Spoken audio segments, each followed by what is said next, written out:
Ladies and gentlemen, on behalf of the Village of Cary and the Board of Zoning, Planning, and Appeals, I'd like to hereby call this meeting to order on this Thursday, September the 11th, 2025. The time is approximately 6 p.m.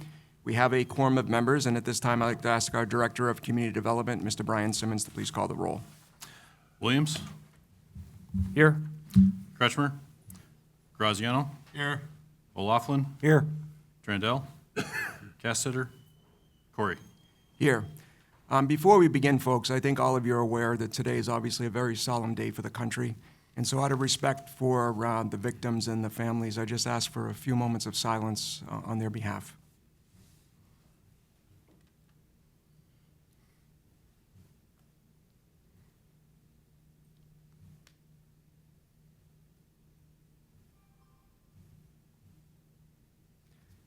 Thanks very much, everyone.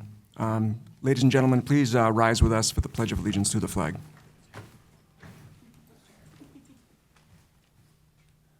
I pledge allegiance to the flag of the United States of America and to the republic for which it stands, one nation, under God, indivisible, with liberty and justice for all.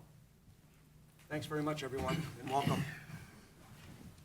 So, folks, I don't know if everyone was here for the last meeting, but I'll just try to step you through the way we conduct our business. This is a continuation of our July 17th meeting for ZPA Case 24, ZPA 12002, and this was for the Seasons at Cary, the planned development. And so we're going to conduct our meeting very similarly to what we did the last time. Mr. Simmons has got some new information that he'll present. Members of the ZPA may, in fact, have some questions for Mr. Simmons.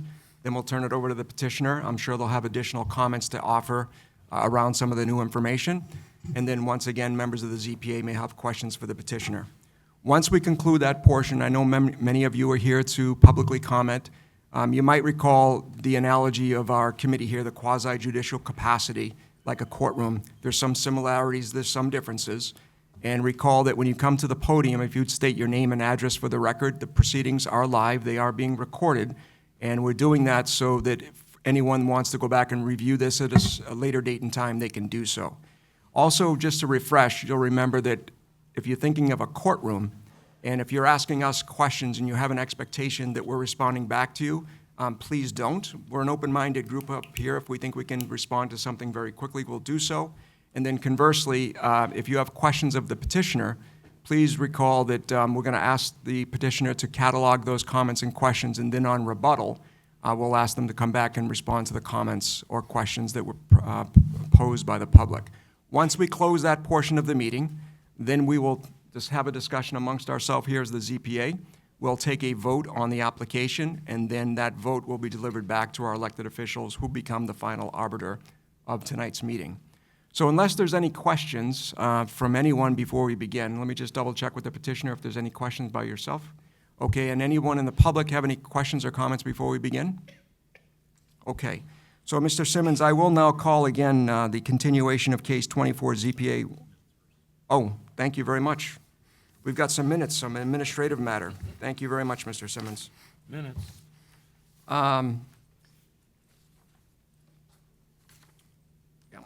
So this is from July the 17th. This was the original minutes from the ZPA case that we continued, 24 ZPA 12002. And then there's also the meeting minutes from ZPA case 07001 from 25. So unless anyone has any questions or comments, I've given Mr. Simmons my comments on the meeting minutes. We had a typo in there. And Mr. Graziano, did you have any comments on the meetings, Neil? Or anyone else? All right, via voice vote, those in favor of approving the meeting minutes, please say aye.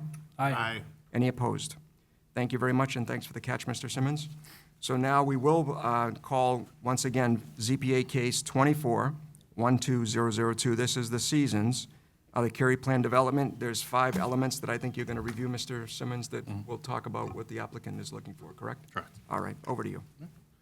Thank you, Mr. Chairman. As requested again this evening is continuation, the review of the proposed development at the what's commonly referred to as the Damish Farm property on Route 31. Just a brief overview of the timeline to date, just kind of a refresher how the project got here this evening. Back in December, the project was preliminarily reviewed by the village board at a conceptual level before submitting the zoning petition for the project. Based on the feedback at that meeting, petitioners proceeded forward with their plans, held an open house in April regarding the project, and the information from that open house was then used to refine their plan for the formal zoning submittal, which was reviewed at the zoning hearing here back in July. During that discussion, the hearing was continued to a date of August 21st to allow the petitioner time to put together the required information based on the discussion that evening. However, based on the time period to assemble that information, the petitioner did ask for a continuance of that date, which was approved by the ZPA on August 14th during a regular zoning hearing. So that's how we got to today's meeting, September 11th, for the second public hearing. Tonight, again, is to resume the public hearing for the project and then to review the additional documentation that was provided by the petitioner for this evening. Just a brief summary again of the approvals that are requested. This slide highlights that. I do have more information on further slides that can dive into the weeds further on it. Essentially, they're asking for a map amendment to rezone the property from its existing B2 shopping center district, seeking to rezone it to a mixture of B2 and R3 multifamily residential. They are also seeking an amendment to the comprehensive plan's land use designation for the property. Again, also the property is zoned or designated for commercial. They're seeking to modify that to be commercial for the frontage along Route 31 and then multifamily for the remaining balance of the site. Associated with the development, they are also seeking approval of a final plat of subdivision that would create the lots of record that would comprise the development. I believe there's 7 lots of record that would be created as part of the project. And then also they're asking for or seeking approval of a planned development which would consist of 360 multifamily units with a few zoning departures, which include setback departures along the new extension of New Haven Drive from 30 feet to 15 feet, setback reduction along the interior access drive on the western edge of the multifamily development from 30 feet to 24 feet, reduction in the required off-street parking from 810 spaces to 784 spaces, an increase in the maximum density permitted for development from 9 units per acre to 13 units per acre, and then finally a departure for the proposed signage on the property. It increased from 1 monument sign to 3 signs for the multifamily development component. The final piece of approval the developer is seeking is approval of a variance for the stormwater management of the property to increase the drawdown time for the basins on the site from 72 hours to 96 hours. Since the public hearing back in July, the petitioner did compile some additional information that was submitted for the board's review that was included in the packets that were distributed for this meeting. The first of those is a market impact analysis that was completed as of August 18th. The purpose of the report was to analyze any potential impacts that may occur, if any, on the value of surrounding properties as a result of the development. The study had certain standards that it met from an appraisal perspective that is highlighted within the report. It included a match pair analysis of 3 similar developments to compare how those developments may or may not have impacted housing values. One of the projects that was analyzed is actually in the vicinity of the neighborhood here, and it would be comparable to the development here. Petitioner has information they can provide related to the study as far as the basis of the study and the information that was provided in that. Essentially, the impact analysis concluded that the proposed development would not have substantially diminish or impair property values in the nearby area and the surrounding community. Staff reviewed the report, concurred with the methodology that was utilized for the report, and is acceptive of its findings as presented. And I mentioned the petitioner will provide a greater overview of the report and their findings as part of their presentation this evening. Second update or report that was provided was an update to the traffic impact study that was provided during the last zoning hearing. This study was updated and as dated as September 2nd, earlier this month.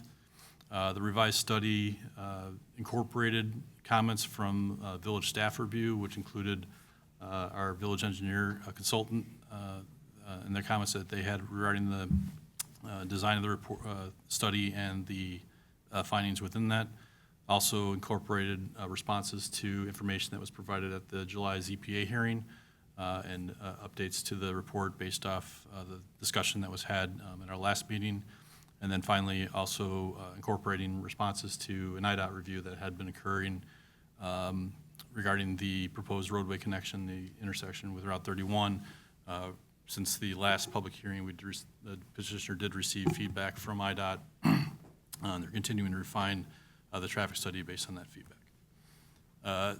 Within the report, essentially the revisions that were included some additional traffic counts that were performed at the request of the village at the intersection of Cimarron and Hampton. As another outlet intersection from the Cambria subdivision. We want to ensure that the study incorporated that within the study to determine if there was other impacts beyond just the current connection with New Haven Drive and the extension to the east of the subdivision. Also, the report did additional zone analysis for the redistribution of traffic from the extension of New Haven Drive, and it looked at areas further east of the New Haven and Cimarron subdivisions and what the potential impacts or influence those areas would have with traffic on the new roadway if extended. Also within the report were travel time comparisons within the influence area in the proposed roadway extension that looked at certain intersections and the travel times from those points out to Route 31 and what the changes would be with the proposed extension or existing methods to get to those points. And other options that were reviewed within the report included proposed corridor improvements to New Haven Drive or traffic calming measures that could be incorporated. There were recommendations within the plan as far as elements that could be implemented on New Haven Drive to mitigate the impacts of additional traffic in the area. And then also reviewed an alternative connection configuration at New Haven Drive, which I'll get in more detail here as well, but looking at another option potentially if the roadway were to be connected but was a one-way out configuration only. So within the traffic impact study, the focus more on the traffic calming measures. Again, the background for the proposed extension is based on the comprehensive plan guidance within the transportation plan and the village's comprehensive plan. There's a recommendation to, as the Damish property were to extend or develop, that New Haven Drive potentially be extended through that development to provide western access to Route 31. The developers proposing that as part of their plan based off that direction within the comprehensive plan. However, also within the plan, there's recommendations for, should that connection be made, incorporate some traffic calming measures on New Haven Drive that could mitigate what the potential impacts of that connection would be. So within the revised report, there are various measures that were proposed, including raised crosswalks or speed tables at the crosswalks adjacent to New Haven Park and Hoffman Park. Additional speed radar signs to be installed throughout within the subdivision to monitor speeds and advise motorists of their speeds. Pavement markings and also some raised center medians as well. Based on staff's review of the traffic impact study and our consultant assistance as well, staff had no further comments or conclusion on the study. Basically, they had believed that they revised the study to incorporate our previous comments and were satisfied with the methodology utilized within the study. However, we have provided some additional feedback regarding the proposed traffic calming measures, and that was provided on the dais this evening for your information. So we're continuing to work with the petitioner and their engineers on further refinement of those traffic calming measures prior to their implementation. So those would be subject to final approval by the village and the village's engineer on the methods that would be utilized prior to the issuance of a building permit for the project. So we would refine what would work best in this area. A couple examples that we're looking at is the pavement markings that were proposed was to install a skip dash line down the center line of the roadway, and then have the two raised medians at two locations.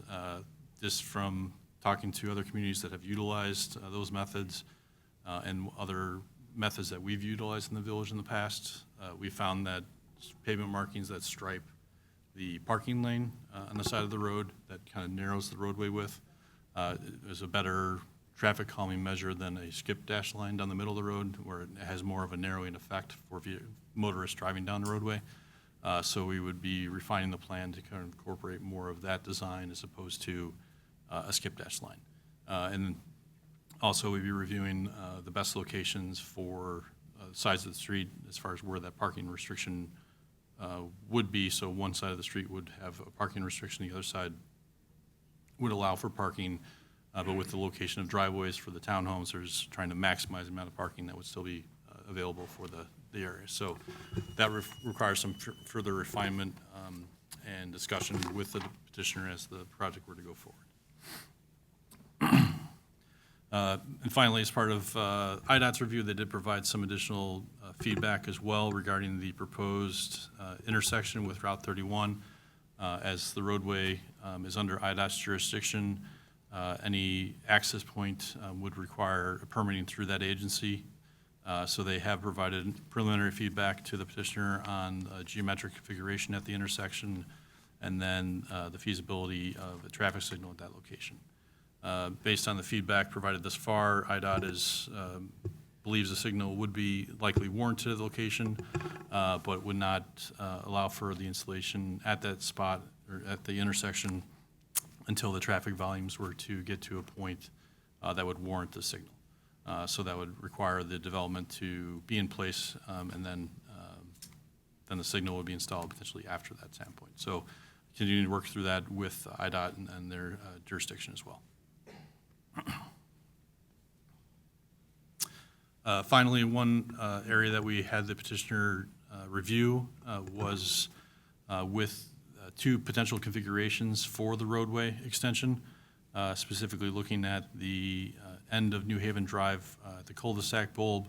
The original report analyzed a bidirectional connection, so you'd have both eastbound and westbound access to the Cambria subdivision from the proposed development in the Damish property. We did also request that a unidirectional connection be reviewed that looked at westbound access only from the Cambria subdivision out to Route 31. So that was reviewed within the report. The petitioner can provide some additional information as far as the findings of that analysis, but it was just additional information that we wanted to see what the potential impacts of the different configuration would be as far as the traffic flow within the area would be. I do want to note from the petitioner will provide additional information on the traffic impact analysis and also the market analysis. Our village engineer consultant is here as well. If there are any questions on our review of the traffic study, HR Green is here to help assist with the meeting this evening as well. With that, I'll be happy to answer any questions that the board may have or provide the petitioner opportunity to speak. Thanks, Mr. Simmons. Very helpful. I got a couple. What, you said geometric comments from IDOT. Basically just through and right? Yeah, so the comments that we received from IDOT, there were 10 comments or so, roughly. There were 4 related to the signal, basically revise the traffic study, the wait until the traffic volume gets up to a certain point. Yeah. Geometric comments were the outbound lanes requirements as far as how to stripe the outbound lanes, and then also that the opposite side of the intersection on the westbound, or the west side of 31 would also need to have access to a signal. So there are some. Yeah, well, that's they're aligned, they'd have to signalize that. Correct. Okay. Yeah, some of the comments were confirming kind of Okay. some of those. The other question was, when you talk about the unidirectional, you're talking about just preventing eastbound exit from the subdivision. Yeah, so the bidirectional would be both eastbound and westbound Right, traffic. yeah. And unidirectional would be outbound from Cambria to 31, but there would not be able to go from the proposed development Okay, so the eastbound. new roadway within the subdivision itself would still be bidirectional. Correct. It would just be the connection point at the Okay. property I line. just wanted to Sure. make sure. Sure. Yeah, we're not changing everything to be I one didn't way know how out. they'd get in. if Right, we- right.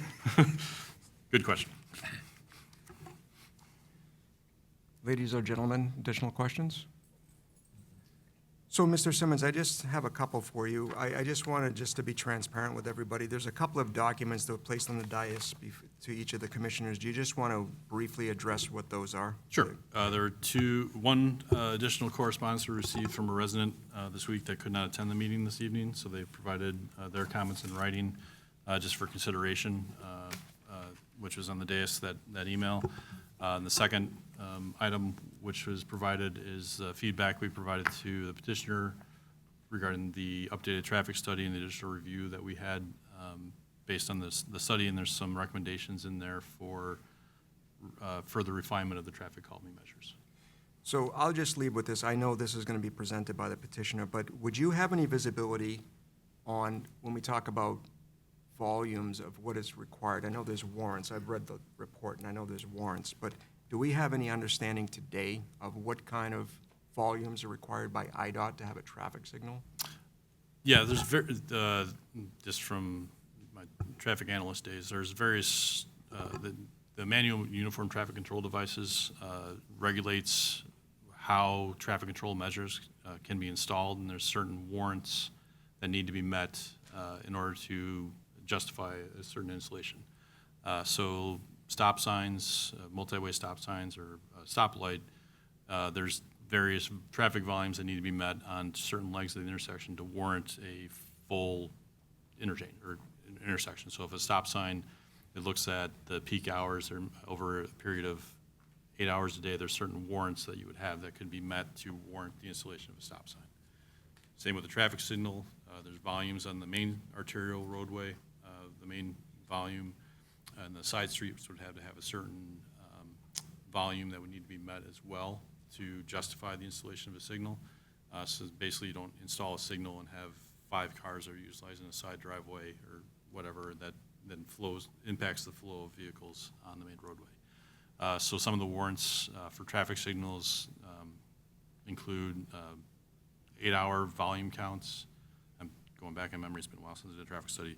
I think there's like 11 warrants that can be reviewed or whatnot to justify a traffic signal. So IDOT would review those. The traffic study does include basic information as far as what the volumes would be at the peak hour and then other times throughout the day, what the ADT would be at that intersection. It believes that, staff believes that the signal would be warranted there. It's just as IDOT's understanding would be that they would wait for the traffic volume to be present before they'd install a signal, as opposed to anticipating that the traffic would be there for a proposed development. All right, thank you. And we can follow that up further with the traffic consultant, because I'm assuming that they would have some visibility on this as well. It's been a while since I did a traffic study, but Fair I enough. know enough to be dangerous. All right. So unless there's any other questions for Mr. Simmons, Can I ask a question, please? Is there any date, or, I'm sorry, time on when that traffic study was done? well, we're gonna, I said we're open-minded, so what we're gonna ask the petitioner to present next, and I'm assuming that one of the items that the petitioner will discuss is the traffic study. And then we'll have the public comment, and you'll be welcome to, address any comment that you have. But there's a little bit of a process to this, and so the next step in the process will be to ask Mr. DeRosa to come forward to speak on the petition, and then we'll get into some of the details that we'd asked him to come back with. So welcome back, Mr. DeRosa. Good evening. Thank you, Mr. Chairman. My name is Tony DeRosa with Fiduciary Real Estate Development, 789 North Water Street, Milwaukee, Wisconsin. Thank you again for having us, giving us the opportunity to be back before you, almost 2 months since we were back here in July. So since that meeting in July, we've been busy. We were tasked with a couple items, as Mr. Simmons had touched base on. One was refining and expanding the scope of the initial traffic study that we had submitted to the village for review. So we've been busy working on that. We have our traffic consultant here this evening who's going to share a few slides and touch on the methodology and the findings of the updated report. We've also been busy working on a market impact analysis that was touched on earlier to talk about and analyze the potential impact, if any, in an adverse manner that our project could have on surrounding property values. So I have both of those consultants here with me this evening.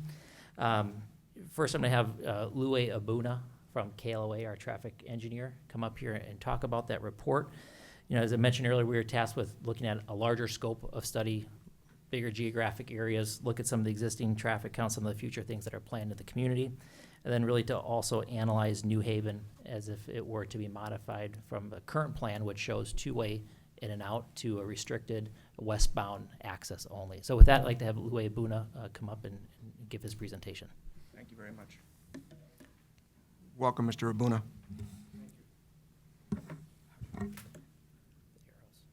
Yep.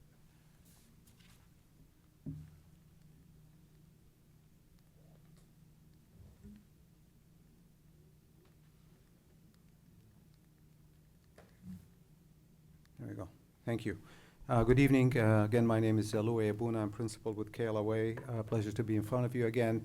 As Mr. Simmons indicated, we have revised our traffic study and looked at addressing the issues that were raised at the last meeting with regards to the larger impact of how this roadway extension will draw traffic from.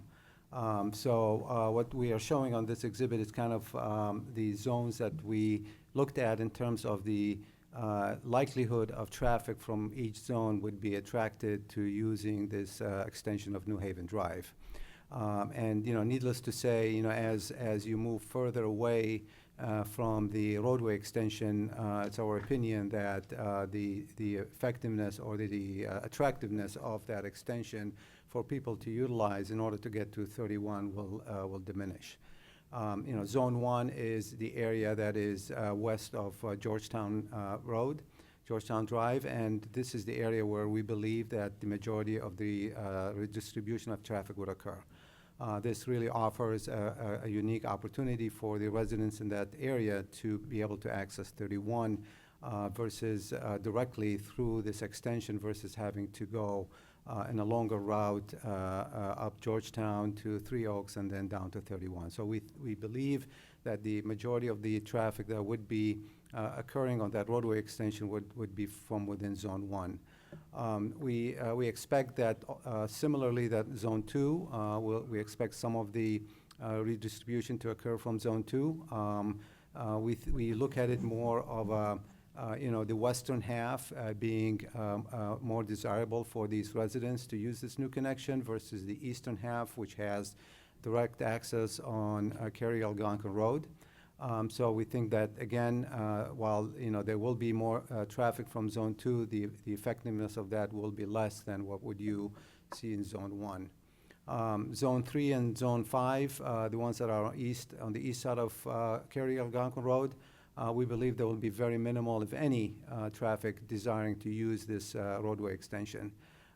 Those residents and the businesses and the future development of the metro within the metro station lot, all that traffic has good access to the arterial roadway system, whether it's Cary Algonquin, Northwest Highway, Three Oaks, and the like. Those offer a more direct and faster route than having these people driving through two neighborhoods, meandering through multiple turns, and then going through the number of traffic calming measures that we're going to be instituting along New Haven Drive. Zone 4, we believe that depending on where you look at Zone 4, perhaps the more the western half of Zone 4, we expect some of that traffic would potentially come through the extension, particularly for people that are desirous to get to Ray Cow Road. Otherwise, again, Zone 4 has excellent access to Three Oaks and to Northwest Highway and to Cary Algonquin Road, And for that reason, we believe that majority of that traffic will remain where it's at. So in order to kind of verify some of these findings, we looked at doing some travel time studies just to kind of give a snapshot of what are the potential travel times and distances. And again, these are approximate. This is just kind of give you a snapshot in terms of the differences or the similarities. And as you can see, for example, if you start at, if there's a car going westbound on Three Oaks Road, and as they approach Georgetown, they'll have the three options depending where the destination is. So the green in every exhibit depicts people that are trying to get south on 31. The orange is, the red is for people that are trying to get to Wright Cow Road, and the orange is people that are trying to get to Walmart. And as you can see, in these comparisons, the distances or the travel times, and people typically are more concerned about travel times as opposed to distances. The travel times are they're either less staying on their route, more by staying on their route, or similar. So there's really no benefit for someone who is traveling on Three Oaks Road, which is an arterial, to divert from their route and take Georgetown to New Haven and meander through the neighborhood through a stop sign within the proposed development to come out on 31 to go to their destination. It's more direct and faster to stay on Three Oaks Road. Now, we recognize that Crystal Lake is looking to install a signal at Laura Drive. We don't believe that the signal is going to alter the travel pattern. Any signal that would be installed on a road such as Three Oaks will be interconnected, so it will be part of a system, so the traffic will continue to progress. Typically, when you interconnect signals, you try to ensure that traffic will continue to travel through, and if they do stop, they don't stop more than once within that area. So again, that signal should not change or alter the expectation here. But again, so this one is really confirming that cars that are on Three Oaks Road, they're more than likely, or the likelihood of them diverting to use this new connection is very low. Now we move inside the neighborhood between zones 1 and 2. And this is where we see where the redistribution of traffic would occur. And like I said earlier, we recognize that it's going to be more traffic within Zone 1 that would find it more attractive to use this new connection, which is fine. This is the intent of this roadway extension. This was called for in the comprehensive plan. New Haven is classified as a collector in the comprehensive plan, so that's the functionality of this road, is to take the residential traffic and collect it and then distribute it to the external arterial system. So traffic within this neighborhood between zones 1 and 2 is where we see the majority of the redistribution to occur. And you can see from these comparisons, there would be benefits for them to be coming out on 31 to go south or to get to Wright Cow Road. So there are these directionalities that would benefit from this connection. And we see that happening within zones 1 and 2 because of that. As you move further east and you get to Cary-Algonquin Road at Main Street, this is where this kind of Cary-Algonquin acts as a barrier because Cary-Algonquin is a diagonal, fast-moving street, connecting Northwest Highway and then ultimately through 31. This would continue to be the desirable route, for anyone living on the east side of Cary-Algonquin Road. And again, from these comparisons, you can see that it's. Just looking at it graphically, you can see all these different zigzagging that a person will have to do. There are a couple of stop signs that you have to go through. Then you have to go through the robust traffic calming measures that we have suggested and staff has commented on and suggested even more. So again, this really is saying that it's really not beneficial for anyone to take this to detour from their route and use this new connection to get to 31. And again, this is at the point of Cary Algonquin and Industrial Drive, and potentially the Maplewood Drive extension with this new development to the southeast, Mr. Chairman, that you indicated at the last hearing. And again, this is being on the east side of Cary Algonquin Road. You can see, for example, if you want to go south on 31, it's a lot faster to stay on Cary Algonquin Road and connect to 31 versus having to go through Industrial Drive and making a left on Georgetown and then making another right on New Haven and then going through the subdivision and then stopping at the internal intersection within the proposed development and then coming out on 31.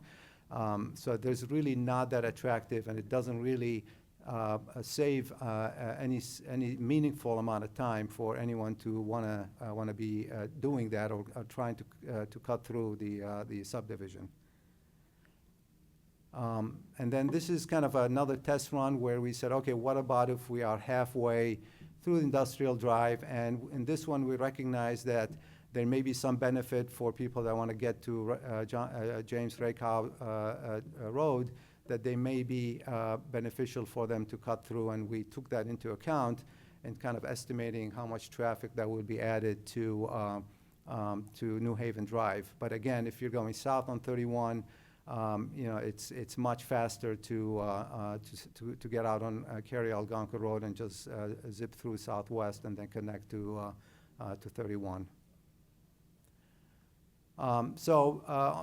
Based on these analysis and the likelihood of different zones contributing to this extension, it's our estimate that the daily traffic at the New Haven Drive at the east property line, where the cul-de-sac is today, we're estimating about 1,700 cars a day would be traveling that section of the road.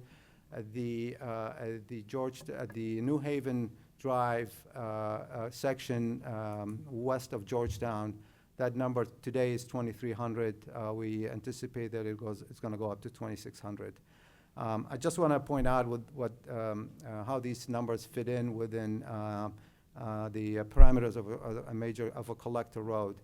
We looked at different resources, the Urban Land Institute, Institute of Transportation Engineers, FHWA, and all of these resources indicate that a collector road of this type, serving for this purpose, can carry up to 6,000 cars a day. So this estimate of what we're coming up with is well within that threshold of a collector road. And again, today, New Haven Drive carries 2,300 cars a day. So it's already seeing that amount of traffic because of the functionality of New Haven and because of the limited ways of getting in and out. So it's already showing those it's carrying that amount of traffic that is confirming that is acting as a collector roadway. The village asked us to look at what happens if we make the connection one way, so it will be an exit only. And based on that, the numbers at the property line will drop to about 900 cars a day, and the numbers at New Haven Drive will remain about the same as it is today, at about 2,200 cars a day. So there will be obviously redistribution and of traffic, but it's different now because it's one way, so there'll be less traffic coming in, no traffic coming in from the west, and as a result, the amount of traffic that would be at the east property line will be reduced. But regardless, again, we are well within the acceptable carrying capacity of a collector roadway. And then Mr. Simmons did a great job explaining some of the suggested traffic calming measures. We at KLOA has done numerous neighborhood studies for various municipalities addressing issues related to traffic calming and stop signs and pedestrian crossings. So we have looked at this thoroughly over the years, and we believe that some of these measures that we're recommending would be very effective in terms of calming the traffic, providing safe pedestrian crossings, and slowing speeds. And, some of them is the introduction of those islands as you enter from the east on New Haven Drive.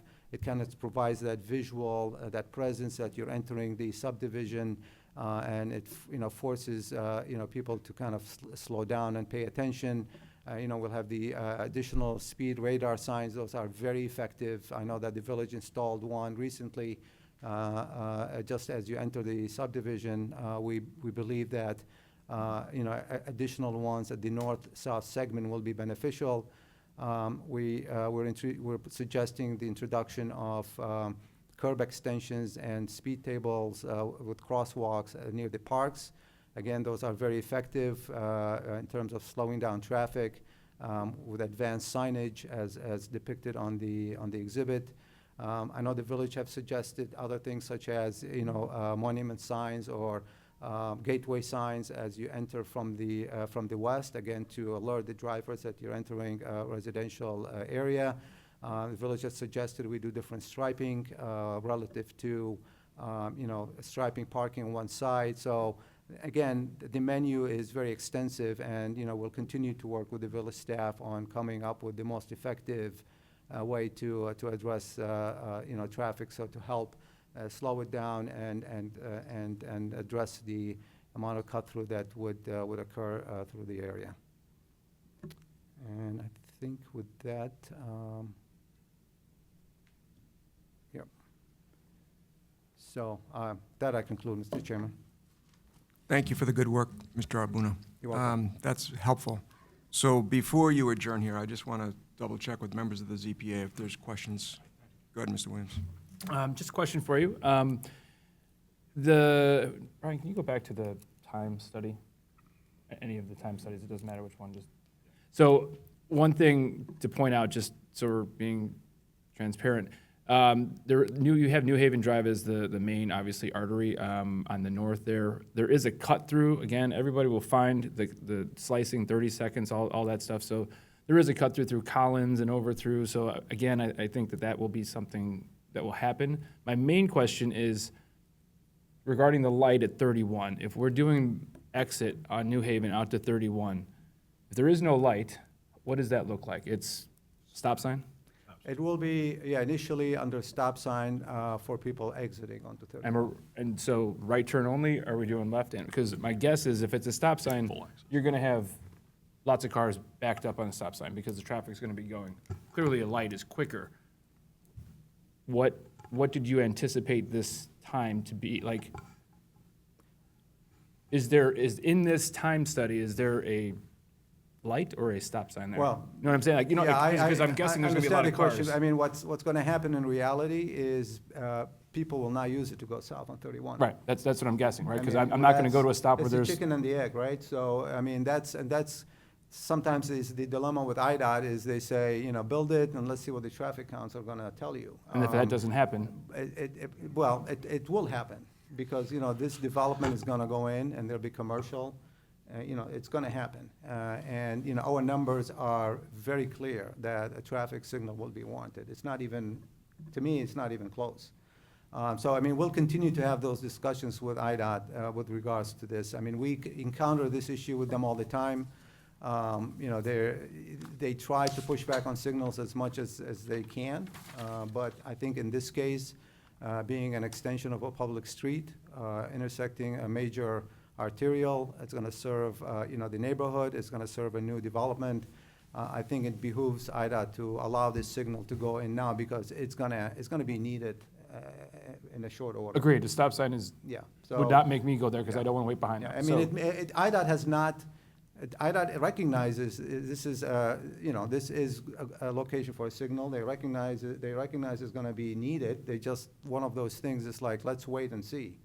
But in my mind, it's the numbers are telling, and it's not even close. Okay. And to that point too, if the development is approved, it goes through our process and it gets approved, we would work with the petitioner and IDOT as well on that issue, because I think if a signal will eventually be warranted at that location, It would be safer to have it installed up front than to wait until a time period when it's necessary to go in later. And IDOT has in the past approved signals based on projected. Yeah. So it's not like it's not happened before, so. And then my last question, and it kind of, I'm not sure where it's directed at, but, so if that light's going there, I don't think IDOT does the Cimarron, or I'm sorry, the Georgetown, New Haven. And that obviously, if projected, would be That would not meet a Warrants First signal Right. at that intersection, so. another the- stop sign. At Georgetown and New Haven, so it's a one-way stop sign now.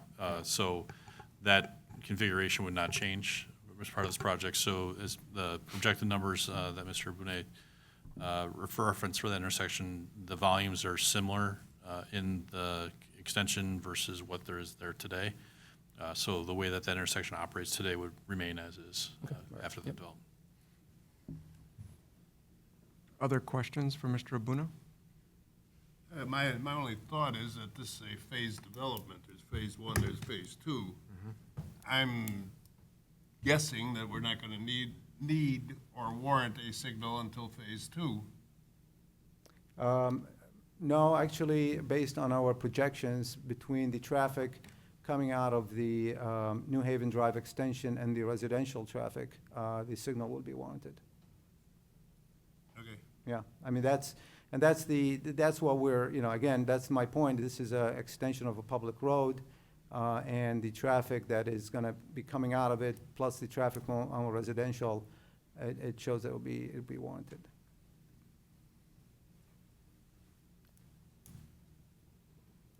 Anything else? Mr. Graziano? So, Mr. Abuna, I'll step back and try to see if you can address the question that I was asking Mr. Simmons with more specificity. So, if we're using New Haven as the light, and we're saying tonight it's not approved by IDOT, Right. that's what we're saying. But can you help us all understand, on the outbound going out to Route 31, what is the anticipated volume that you have from your study? How many cars are going out westbound on New Haven? Yeah, this is, so, going back to the warrants, there, and again, Mr. Simmons did a good job explaining that there are several warrants that you have to meet. What works for us here is that Illinois 31 is not designated as a strategic regional arterial. That designation, makes it very difficult to meet a signal, so it's not. So that allows us to look at all the warrants. And if you look in the traffic study, we have a section regarding the signal warrant evaluation. Yep. And under phase one, we're anticipating 174 vehicles coming out of the driveway or out of New Haven onto 31 in the morning, 113 in the evening. And both of these numbers exceed the threshold of 100 cars an hour that is required per the warrant. So we're saying 100 cars per hour on the westbound, the exit Correct. of the That's New the Haven? threshold that is mandated by the manual and uniform traffic control devices that IDOT follows. So thank you. And I think you're aware that anything west of Collins on that New Haven would have lower traffic volumes. I think you're aware of that, right? It dead ends. Right. So was that part of the evaluation also? Because anything west of Collins, it just dead ends down in that bulb area. There's a few more streets down there, but you were talking about Georgetown and then New Haven generically, and there was a 2,200 number that I wrote down, and we're saying that volume would be going all the way through. So I'm just trying to get, we're saying 100 cars an hour, I understand that, and then that's the westbound. Yes. And then we're talking about traffic volumes from anything west of Collins. I know from talking to Mr. Simmons, those volumes have been lower. From 17 to 25, they were lower. Is that correct? Yeah, so I think there's two questions here as well. So the table that Mr. Abuna responded to or provided at the end of New Haven Drive shows what the average daily traffic would be at that connection point between Cambria Right. and the proposed development. Right. Within the traffic study, there's additional analysis at the signal intersection as far as what the full outbound traffic would be. So the ADT that was in the tables presented just looks at basically where the cul-de-sac is now on New Haven Drive, and what the total volume is at that point, And then adding to that traffic would be the traffic of the development heading westbound would then warrant the signal at that intersection. So if I'm remembering correctly, Mr. Simmons, I think that was page 26, where we're saying 909? Correct, that's Yeah. at the cul-de-sac bulb. So That's if it's a one-way connection. correct. Right, Yeah. right.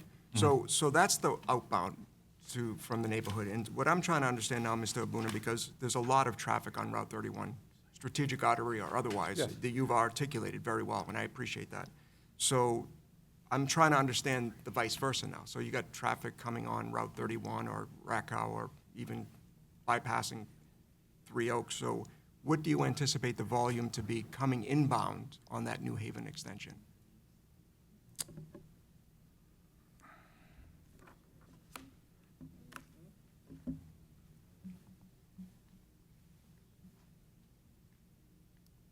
Okay, it's not working.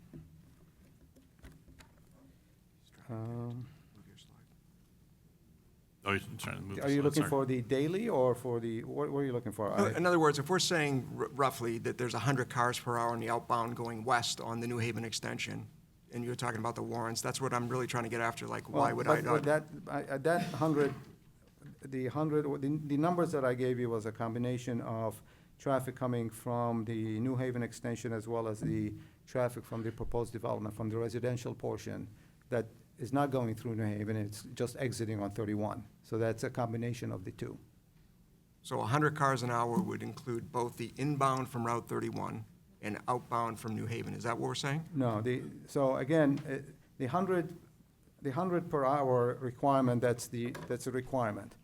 The numbers that I indicated to you, the 173 and 115 or whatever for the AM and the PM, that exiting traffic is a combination of the traffic coming from New Haven out onto 31, as well as the traffic from the proposed Phase 1 development that is exiting on 31. So it's not all New Haven traffic. He's only calling residents. He's not including anything else. All right, so Hold on. let's have, One question at a Yeah. time. so I think what the question that I have, Mr. Abuna, is we're just trying to understand order of magnitude. I think that's really the essence of the ask. This is all very helpful. I think what we're trying to do is we know there's X on the outbound and there's Y on the inbound, and there's a number associated with that. So if it's So X per here- hour, These are the numbers. okay, so we're saying on this one, at the existing east property line, 1694, and then you're saying from Georgetown to 2628, right? Yes. So you're saying that's the total number of traffic that you anticipate from this new roadway. Would that be an accurate comment? Yes, at either end. So the village asked us to project these numbers at either end. So right now, at the property line, at the cul-de-sac, it's 0. Right, Right? right. So with this extension, with the different redistribution of traffic from these different neighborhoods, plus the traffic from the development, we anticipate 1,700, 1,800, somewhere in that range, that the traffic that would be using New Haven Drive. I appreciate that. So as I look down the list here, you know, New Haven, Cimarron, Georgetown, redistribution, is your redistribution, that's industrial. So this is the slide, and I don't, unless I'm missing it here, I don't see anything that's talking about the inbound from This Route is 30. both ways. This is in and out. This is two-way traffic. This is the daily traffic in and out on a daily basis. Yeah, this is a good, The reason for my curiosity about this, Mr. Abuna, because in your narrative, which was helpful, you talked about the average daily traffic out on Route 31, 34,200 per day. And then from Rakow and Central Park Drive, 30,600. And then Three Oaks, 13,000. And then you get into Georgetown, New Haven. So there's some very big volumes, again, out on 31. And if we're just doing the math on that, I mean, that's a 0.05%, I think. It's a very small percentage you're saying that's likely to come off of Route 31. no, absolutely not. That's why I, when I started with the zone, showing the zones and all of that, and I started with the travel time at Three Oaks and Georgetown, there's really no incentive for someone who is on 31 or on Three Oaks or Cary Algonquin to alter their route and come through this neighborhood in order to get to their final destination. So if I'm Three Oaks, want to go south on 31, there is no reason, there's no benefit for someone to do all of that. Okay. So that's, I mean, yeah, I understand the volume of traffic on the adjacent roadway system, and that's, the reason it's so high is because people want to stay on these roads. They provide accessibility for longer distances. So let me move on from that, Mr. Abuna, and thank you. I just want to come back to the warrants on the traffic signal. We Yeah. know tonight, whether we like it or not, there's not going to be a traffic signal at the end of the day on this project tonight, and it's being evaluated. But I just want to confirm with you that you're saying that if there's 100 cars per hour on New Haven, that would meet one of the warrants. Is that Yes. still accurate? Yes. What other warrants would need to be met, in your opinion, for a traffic signal? I mean, there is they call the 4-hour warrant and the 8-hour warrant. So these are the volume warrants that we typically look at. But, you know, since this is not an SRA, if this is an SRA, then they would only allow us to look at an 8-hour warrant, which becomes very difficult. But since this is not an SRA, it meets the spacing, you know, it's about 1,400 feet from the signal at Rakow. I mean, everything about this location fits IDOT's criteria. And IDOT, again, has not said no to the signal. They said, I mean, their position is, yeah, we recognize the signal will be needed, but rather than installing it now, come back, and then we'll approve it. So I'll just close with this, and I appreciate the insights, Mr. Abuna. If we approved the two-way and you were living in New Haven, you wanted to go out and take a left onto southbound on Route 31, would you say that would be a little bit dangerous? I would say it'd be difficult during the rush hour, but, you know, at 11 o'clock or at 2 o'clock, I mean, again, it gives flexibility for the area. And, you know, people live in the area, they'll know, they'll understand, you know, the best times to go, but it opens up 3 other directions. You can, you know, come from the south, you can come from the north, and you can exit to go north. The only difficult one is to go south. That's understandable. But again, that's only during the rush hour. Rest of the time will be available. Okay. Another, just to piggyback on the warrants for a signal as well, other warrants that you typically would look at for a potential traffic signal would look at accident history. So if there's an accident history that is preventable by a signal, that could warrant the installation of a traffic signal. Or as Mr. Williams alluded to before, if there's no signal, how long are vehicles waiting to make that maneuver? So if they're looking to turn southbound onto 31 and they have to wait 2 minutes to make that maneuver, that delay that would be in that intersection could be part of analysis to warrant a signal as well. I'll just say it, Mr. Abuna, you know, we have a very heavily signalized intersection at 31 and Three Oaks, and sadly, there's serious traffic accidents. The chief could probably speak to that. I don't know if he's still here, but we have those quite frequently. So I'm just worried out loud that someone trying to go south or even coming inbound and taking a right against that traffic coming into the New Haven extension, it presents a safety issue, in my opinion, Well, today. Yeah. I mean, again, it's, our goal here is to get the signal, and I think we'll continue to work with the village on that. This is IDOT's first review, and it's not cast in stone, you know, so we'll continue to work with them on convincing them that this signal is gonna be needed, and rather than wait and, you know, and rely on the other warrants, and, you know, let's look at it more seriously and, you know, have it considered now versus later. Okay. Well, thank you very much, Mr. Abuna. This was helpful, so thank you.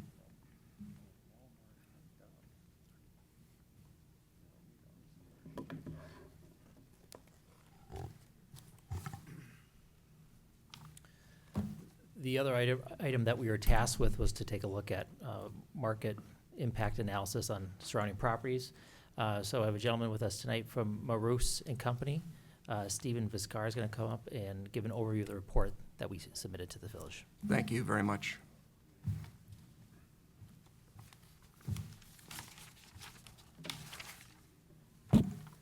Good evening. My name is Stephen Viscara, 7055 Hemlock Street in Hanover Park. I'm an employee of Marus and Company. And at Marusan Company, we are an appraisal firm. We typically specialize in complex valuation of real estate, and we perform market impact analysis studies for a variety of clients and different proposed developments all over the Illinois area and out of state as well.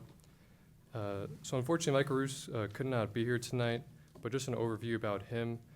He has over 40 years of experience. He's a member of an appraisal of MAI, members of Appraisal Institute, CRE, Counselors of Real Estate. So he's done over 200 different market impact analysis. He's appraised over 200 different multifamily properties, testified in hearings like this over 200 times as well, and has over 50 public body clients, worked for developers, school districts, counties, doing jobs similar to this, and of the office as well, has appraised properties in Cary. And a little bit about me, I've been at Marusan Company for 5 years. I'm licensed by the state as a trainee appraiser under Mr. Maroos, and I've done over 10 different market impact analysis and appraised over 15 different multifamily properties. So the scope of work is basically what we did in order to arrive at our opinion, and I'll just go through these quickly. So of course we reviewed the proposed project and those documents. We reviewed the traffic study that was just presented. We reviewed a specific exhibit just highlighting the distances between the proposed development and the existing residential neighborhood. We reviewed the demographics of the current area. We reviewed data gathered on the general market of the proposed development, of course in comparable locations, as well as Greater Cary.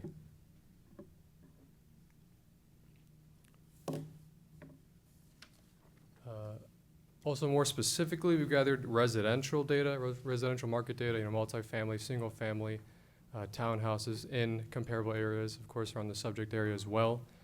We interviewed local brokers, reached out to them more specifically on their opinion of the impact of these similar luxury multifamily developments on property values.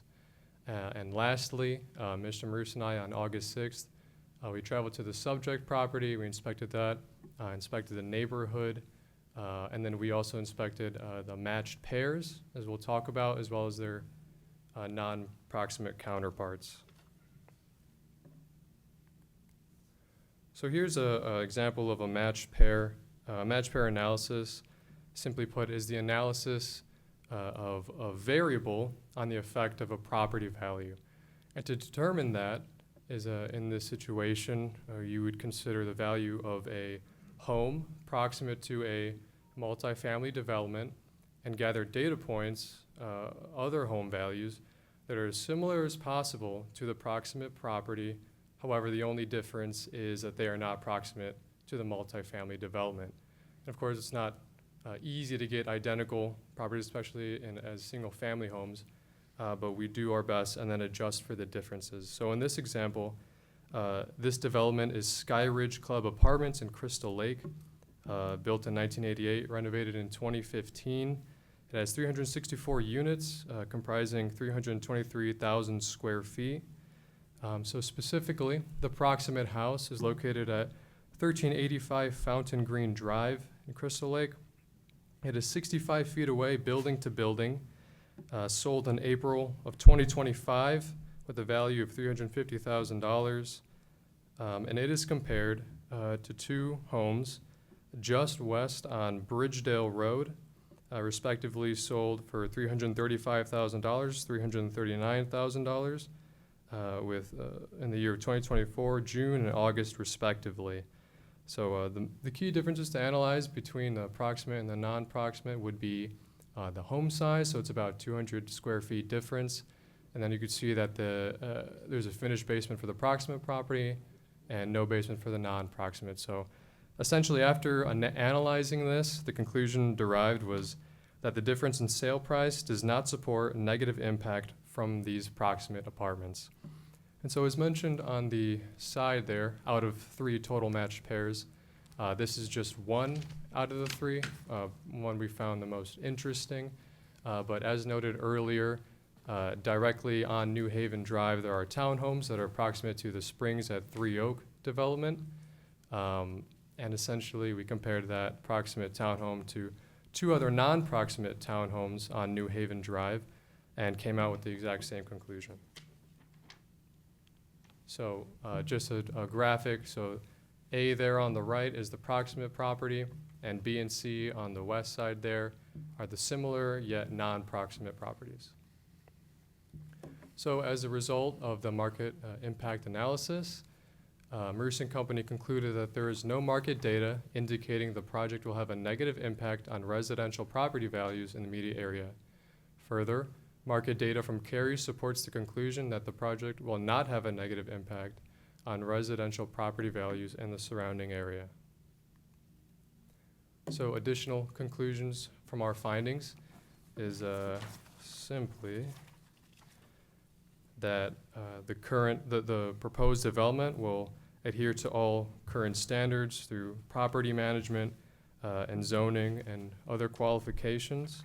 The existing trend of development in the subject area has been for multifamily use. You see that in the Redwood Apartments, the Springs of Three Oaks, and then just the existing townhomes on New Haven Drive. The development has a good abundance of green space and landscaping. We see the nice detention buffer between the development and the single-family homes. We acknowledge that likely the development will buffer existing noise from Route 31. And in our opinion, the extension of New Haven Drive provides good convenience and a better response time for emergency services. And then comparatively, we find that the proposed development is just significantly more attractive than what else could be on there, as it's Zone B2. It could be possibly big box, considering conditions are met, and even industrial, similar to the west side of Route 31. And then, according to KLOA, the proposed access system will adequately accommodate site-generated traffic and will provide efficient, flexible access. So we also acknowledge that the proposed development is over $100 million investment for the community. We see that it's possible that the significant stabilized property taxes could be over $1 million per year, not including certain fees and taxes. And also we see that the proposed project will be able to create permit fees, jobs, demand for services, and of course, again, the real estate taxes that could benefit the schools, police, libraries, parks, fire, and other taxing districts. And lastly, an analysis of recent single-family and townhouse residential sales proximate to the existing high-end multifamily in the nearby area, which includes the residential sales close to 65 feet, did not support any finding that proximity to high-end multifamily use had any impact on property values. And that is it. All right, well, thank you, Mr. Viscara. So, am I pronouncing it right? Yes, sir. Yeah, thank you. So let me ask members of the committee if they have any questions for yourself.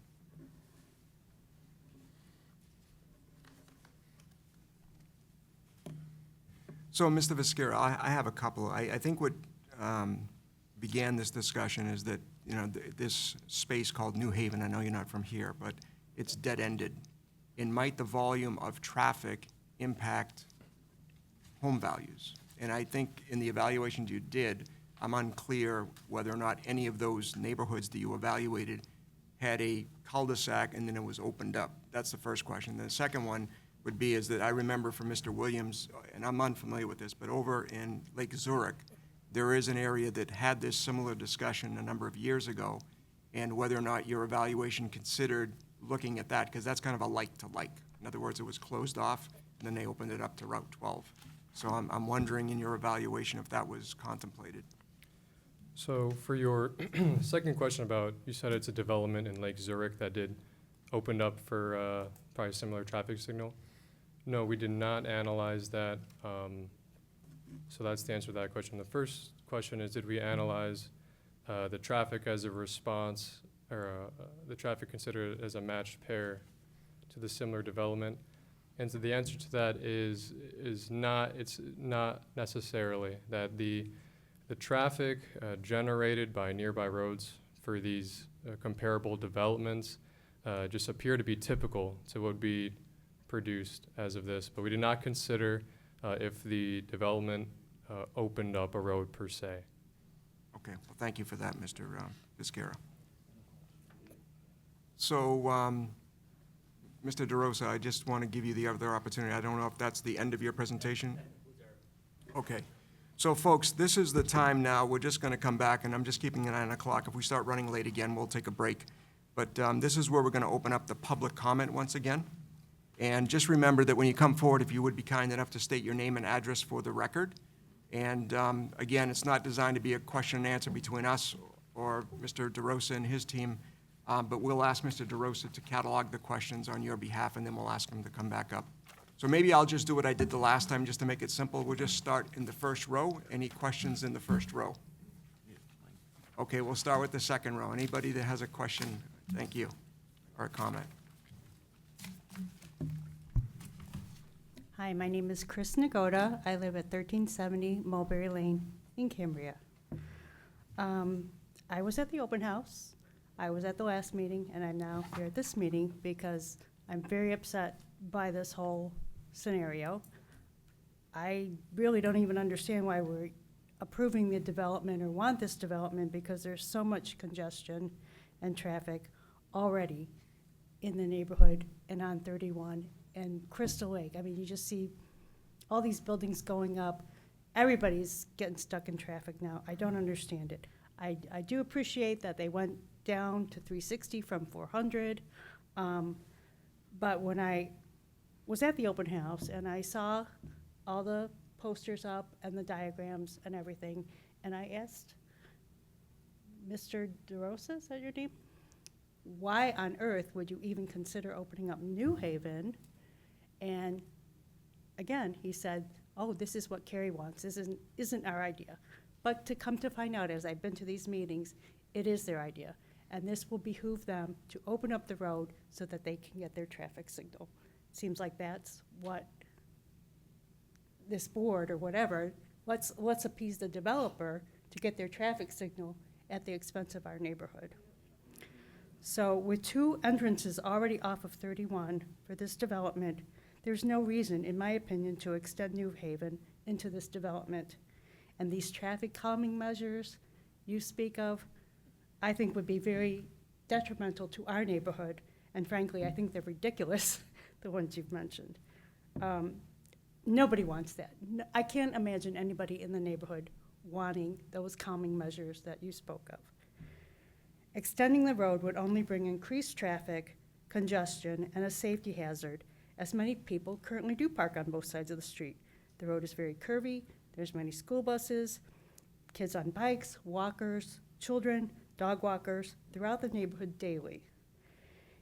If the traffic light, excuse me, added this in, if the traffic light won't be put in until their development is built and they determine, IDOT determines if they want it or need it, then why don't we just wait until then? Let's not open up New Haven. Let's just see how the flow goes through their development. I'm an original homeowner in Cambria. Cambria's been there for almost 24 years. It has existed with our one-way in and one-way out. It's been fine. We all like it that way. Why would you destroy the safety, the serenity, and the sanctity of our neighborhood just to appease a developer? I don't understand it, especially when there's no reason to. They have exits in and off of 31. And then this business about a unidirectional, like, well, let's just make it one way so that 31 traffic doesn't come in.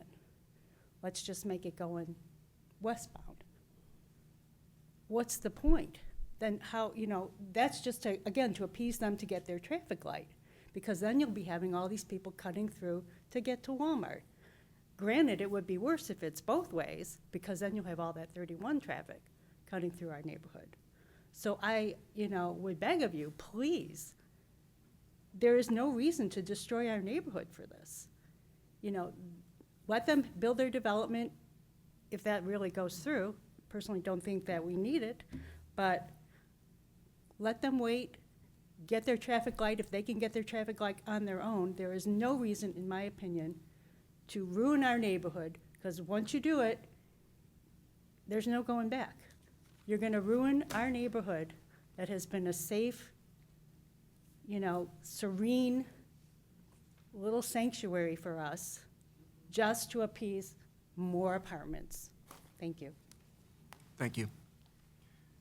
So I'll stay in the second row.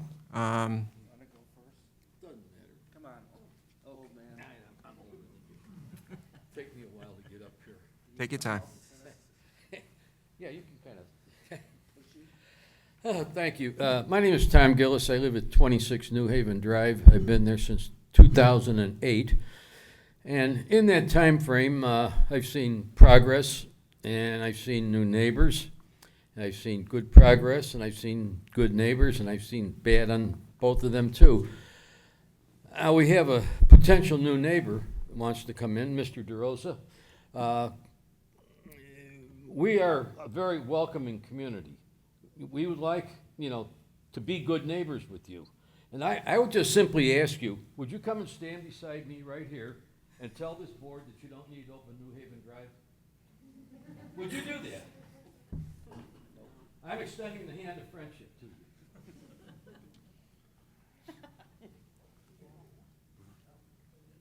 Okay, I guess not. Anyway, I got confused now. The traffic plan, as I see it, is if you put lipstick and skip dash lines on a pig, you still have a pig. And the market study that was done did not show an extension of a road through the new neighborhood, or through the old neighborhood from the new one. So I don't consider that a valid study. So I think there's a whole lot more digging that has to be done on this. And quite frank, Mr. Graziano, years ago, we did a little business together. And his wheelhouse would have been the stoplight at Route 31. So maybe you folks ought to have a little discussion and see what you can do to, maybe shepherd that light through, and maybe we don't have to worry about opening up New Haven. And I thank you very much. Thank you very much. Okay. So we're still staying in the second row. I am Tim Collins, and I live on 70 Montclair Drive right down the street here. I've made my opinion known from the last, so I'll expand on that. Your traffic, you're assuming that all this traffic is going to be coming from westbound onto Rancow and 31. Obviously, you've not stood or walked or traveled Three Oaks Road or Industrial Park Drive at 5:30, because I'm telling you, it's backed up. And if there's a shorter way, you talk about, oh, no one's going to go all these roads and wind. I do that now to avoid the traffic. Everybody does. And I know what it's like because I go down Industrial because I want to avoid Three Oaks Road. Now, if you open that up, guess what? You have all this traffic going east from 31. They're not going to be going west. That's in the morning. There's not as much traffic. At the end of the day, people want to get home. Guess what? They're going east. They're going to go through New Haven. They're going to go down Cimarron. They're going to go on Collins. They're going to go all the way. They're going to find a way to shave off a second or two. That's going to happen. Or they're going to do it so they don't have to sit in traffic on New Haven, on Industrial, or on Three Oaks Road. It's going to happen. It's a fact. And then obviously on the market analysis, you're showing homes backed up to another homes in a closed environment.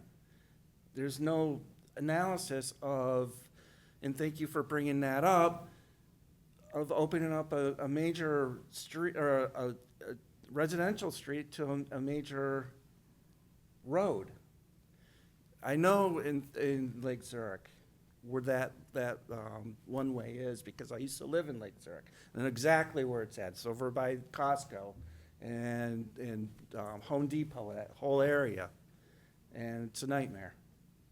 So that's the reality of what's going to happen if you open up New Haven. It's going to happen. You may want to sugarcoat it. Guess what? People are going to try and shave a second or two off their commute because they want to get home like the rest of us. Thank you. Thank you, Mr. Collins. So I'll stay in the second row, please.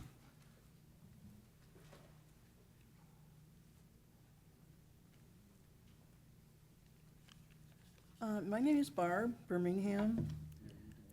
I live on 1124 East Danbury in Cary, which is right off of New Haven. The, apartment on the corner there. First of all, as I mentioned, which I'm sorry that I interrupted you before, I would like to know the times that these traffic studies were done. Like it was mentioned, 4:30 on, Industrial on Three Oaks. It's a nightmare.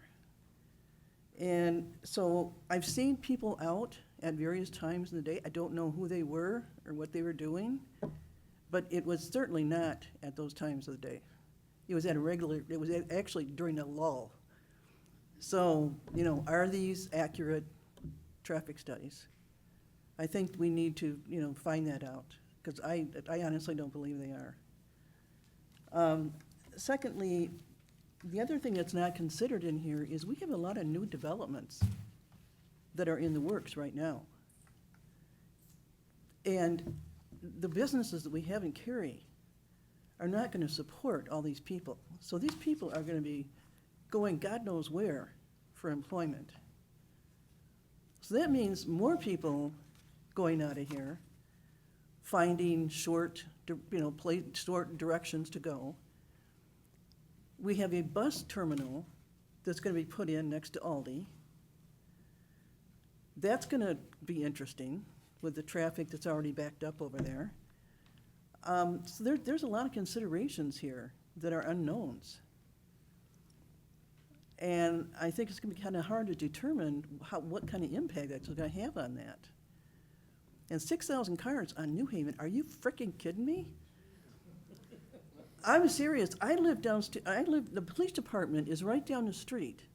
And you're talking about deterring all these, using all these methods to deter. The police department doesn't deter these people. Do you honestly think that a line is going to deter? It's not going to happen. I see it all the time. And that many cars, that's just unheard of. That's unheard of. I can't even imagine that many cars on that road. That would be awful. And again, you gentlemen did an excellent presentation. I will give you credit for that. I guess the only thing I'm saying is, you don't live in Cary, and you're using presumptions on where people will be going to use the New Haven extension, and how certain areas. I can guarantee you, people will down across town will use that to go to Walmart if they can't get there faster. I think on Sienna Point down in Algonquin, when we were talking about, oh yeah, I'd use that to go to Walmart. So I think that realistically, since you don't live in the area, it's hard to do a proper analysis on, where they will travel to get where they want to go, and not seeing the traffic on a daily basis. So I guess that's, my issue with that is, you can make all your numbers, but realistically, when you look at it, it's like, wait a minute, that's not right. I think, and again, the only thing that the other problem is that light on 31, that we already discussed, and you discussed.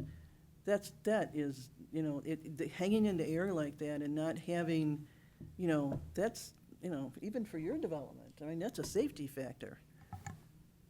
And I would not want to see, something like that go through and have to wait for accidents to happen to convince IDOT that you guys need a light. That's horrible. And I think that's it. Thank you very much. Thank you very much. So, please.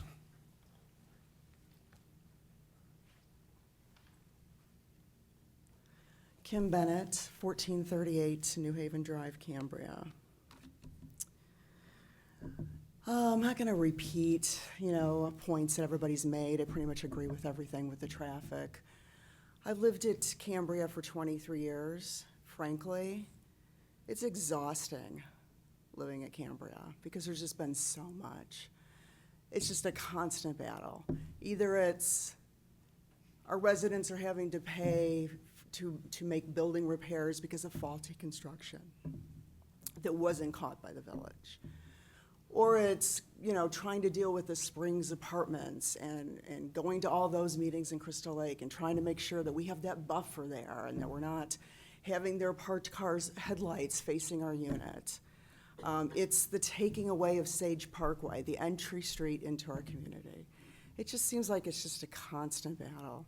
And at some point, I would just hope that the residents' concerns would matter over the mighty tax dollar, because I feel like I have heard too that the Village of Cary wants this to happen, and it's going to happen.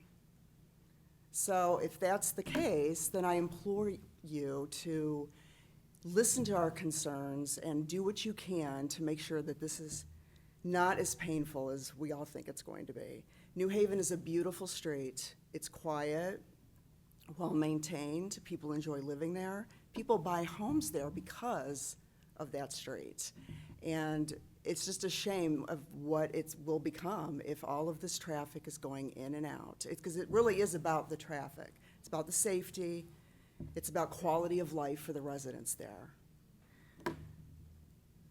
Mr. Simmons, you are a community development, correct? So this is your community. This is the community. Right? Not just development for the tax dollar, because I'm sure that that's what's driving this whole thing, is the tax revenue, right? I've been to many meetings. I remember when you were going to put up on the other side of Cary that low-income development, and you had hundreds of people in front of the village complaining about it. Hundreds. What happened? It went in anyway. Nobody gave a damn about what the residents had to say. So I would just implore you to listen to what people have to say, and if you are going to approve this project, to do what you can to minimize any negative aspects, including the traffic calming measures, because now I guess we have to be concerned about what those are going to look like and what those are going to do to our neighborhood. So thank you so much. Thank you very much. So I'll stay in the second row. Is there anyone else in the second row who would like to speak? Okay, I'll move into the third row. Sure. Hi, my name is Mukesh Dubey. I live on 87 Augusta Lane, corner plot at the stop sign. And I agree with everyone here about the safety, but I see the kids who stand on the stop bus sign, We have a kindergarten bus, we have a middle school bus, high school bus. I've been living this community since day one, 23 years. And I enjoy watching those kids. My kids are graduated from high school. They're not small anymore. But I see moms in a stroller, small babies with their teddy bear, and it's all about safety, You can see the kids coming to that school. First day, if you see that, it's like a picnic place, People, they meet, kids, they enjoy. The smaller kids, they go to drop off their brother, their sister. It's a very nice community. And when you see that, because I can see that from my window every day. It's a great place to see. Otherwise, people come with their blankie, kids, they come with blankie, they're sleeping in the stroller. If they're late, they can run and catch the bus also, and bus will stop there for a while. This is all about kid safety. And I don't want to lose that safety because, not for me, because my kids don't go to school anymore. This is about the new community, new people who are building this community. Also, one of our friend at Mulberry Lane, I don't know if you guys know this, a couple months back, he got an accident on Three Oaks. He lost his 4 fingers there. So, and right away on the spot, he was standing on the red light there. So people, they go zoom the, they don't care about the people, but this is all about small kids, our people, safety. I don't want to, take others' time, but this is all about, I agree with everyone, kids' safety, our safety. That's all I have to say. Thank you very much. Thank you.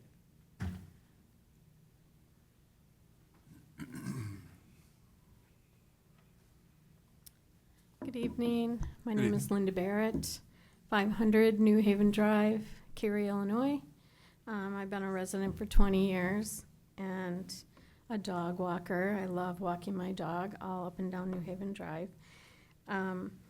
My concern, obviously, along with all my other residents in the community, is I feel like, no offense, Mr. Abuda, but it's anecdotal. I haven't heard anything data-driven. I haven't heard about the 34,000 cars that are up and down 31, 30,000 cars that are up and down Northwest Highway, the number of people who are going to be traveling from that unit to catch trains up and down Main Street. I feel like there is a lack of, well, it'll take them 8 minutes more and they have to make 2 turns. It doesn't qualify. It doesn't qualify. It means nothing. People will take a shortcut. Clausen Road, I'm imploring you. It's got space. It was identified already as a potential when they were evaluating the development of 31. When they did that in 2013, they understood that congestion and traffic was a huge issue. From Algonquin Road, from 94 all the way to 120, they did an evaluation. My request would be that we look at that environmental assessment that was done by Illinois Department of Transportation that brought up all of the issues about safety, about traffic, about accidents. I also feel like, thank you. I also feel like the number of cars that you think are going to be coming through our community is way underestimated. And I don't know, I feel like you're counting just the residents that are coming from inside that community, traveling down New Haven Drive. I think they don't make any sense to me. I feel like until you're gonna provide data and put it online ahead of time for all of us to evaluate, it feels like we're completely left in the dark. It's disappointing to our community to not be heard. The evaluations for the homes, I can tell you, you even just asked ChatGPT, hey, what happens when traffic increases from a cul-de-sac to a busy thoroughfare off of a route that carries 30,000 cars? Home depreciation will occur. Okay, that's from not even a human being. So contrary to your evaluation, I feel like, look at even what happens to like Route 47 when they expanded that in Terracotta and they ripped everything up there. So I'm asking, imploring, that you please deny this proposal for the thoroughfare. Put up your development, do what you need to, but New Haven Drive should be taken off the opportunity list. I would also like to say that I would like you to please provide us with a clear information on the process to challenge the zoning commission's decision if they do move forward with initiating this, especially regarding safety, traffic, and property values. And I'd also like to say that if it does, I'd like to create a citizens' initiative for a zoning referendum to be passed. Thank you for your time. Thank you very much. So I'm staying in the third row. Welcome. Come on up. Hi, I'm Mary Speakerman. I live at 160 Savoy. I back up to the proposed development. Well, I sat through the last meeting and then I actually rewatched your presentation, Tony, on the proposed development. There were a few things that troubled me and raised some questions. And while this may not affect the outcome, it's just something I'd actually like to have answered and maybe just kind of make public. You indicated on the proposal that Cary would be receiving $1,400,000 in real estate tax when the development was fully built out, as opposed to the small amount, I don't remember if you said $1,200 or $1,500 that we're currently getting. What I did not hear mentioned was Crystal Lake, and therefore I'm speculating that they were not factored in. Do you know that Cambria residents in the Crystal Lake School District paid 64.48% of our real estate taxes this year to Crystal Lake? If Crystal Lake was not considered in the 1.4 million, it would actually mean that $902,720 of that 1.4 million would go to Crystal Lake, and Cary would get the remaining $497,000. That is $902,720 for the up to 30 students, of which some may already be in the school district, which was your words, while Cary bears the burden of the expenses of the police, the fire, and everything else. You also indicated that your development is consistent with existing land uses. Maybe in the legal sense, but in my opinion, it is not. We own our homes and townhomes. We are laid out with 3 sections of not inexpensive homes, and the owned townhomes sit on the perimeter. You are a huge complex of 360 rental units, which would have transient renters, which definitely affect our property values. If I had a choice between purchasing a home that stares at 360 rental apartments versus the same house where the view is owner-occupied homes, a park, or similar, the decision would be a no-brainer. So to entice somebody to buy my home, I would need to reduce my price. This does affect property values. The apartments in Crystal Lake that back up to the Cambria townhomes, and I'm not familiar with their name, are a totally secluded and segregated community. When you walk down New Haven, those apartments are not visible at all because of the dense tree line. Most of the time, I forget they are there. Because of this, it would not have a big impact, if any, on property values. They, being the Crystal Lake Apartments, did not want to be integrated into our community as your development wants to be. While yours may be a nice community, I would personally prefer to see it secluded and segregated from us as well. And then the industrial property that you had mentioned and spoke of, which is Stryker, was there before Cambria was. It was Sage at the time. They are also a good neighbor and had given back to the communities. Enough people have already addressed New Haven Drive, so I'll only say this, what I think it should remain a cul-de-sac road. With the curves, and some of them being dangerous, and on-street parking, it can already be challenging to navigate on a good day with normal traffic. Over the past few weeks, both from major storm damage and work being done at the townhomes, it was very difficult to navigate. It was not designed to be a through road for heavier traffic. It would turn our quiet neighborhood into something most people don't want. We recognize most of the cars that drive here, and outside traffic typically does not come through our neighborhood unless they have a purpose to be there, because there's no easy way out. When there are cars that are not recognized, neighbors watch closely for anything suspicious. And New Haven Drive also has lots of kids, a few parks, and lots of people walking, riding bikes, walking dogs, etc. Cambria is unique in it's its own little island. The section that backs up to the proposed development is made up of residents that look out for their neighbors. To help each other when there's heavy snow, with the bad storm we just had, people came together to help clear the debris, make meals for somebody who's sick. We know each other, their kids, their kids, their dogs, and happy to stop and chat with one another.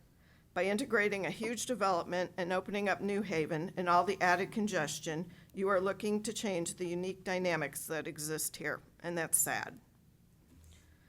In a July 30th article on CNBC Financial, on the CNBC Financial app, it indicated, and I'm quoting this, the national multifamily vacancy rose to 7.1% in July, setting a record on Apartment List monthly index.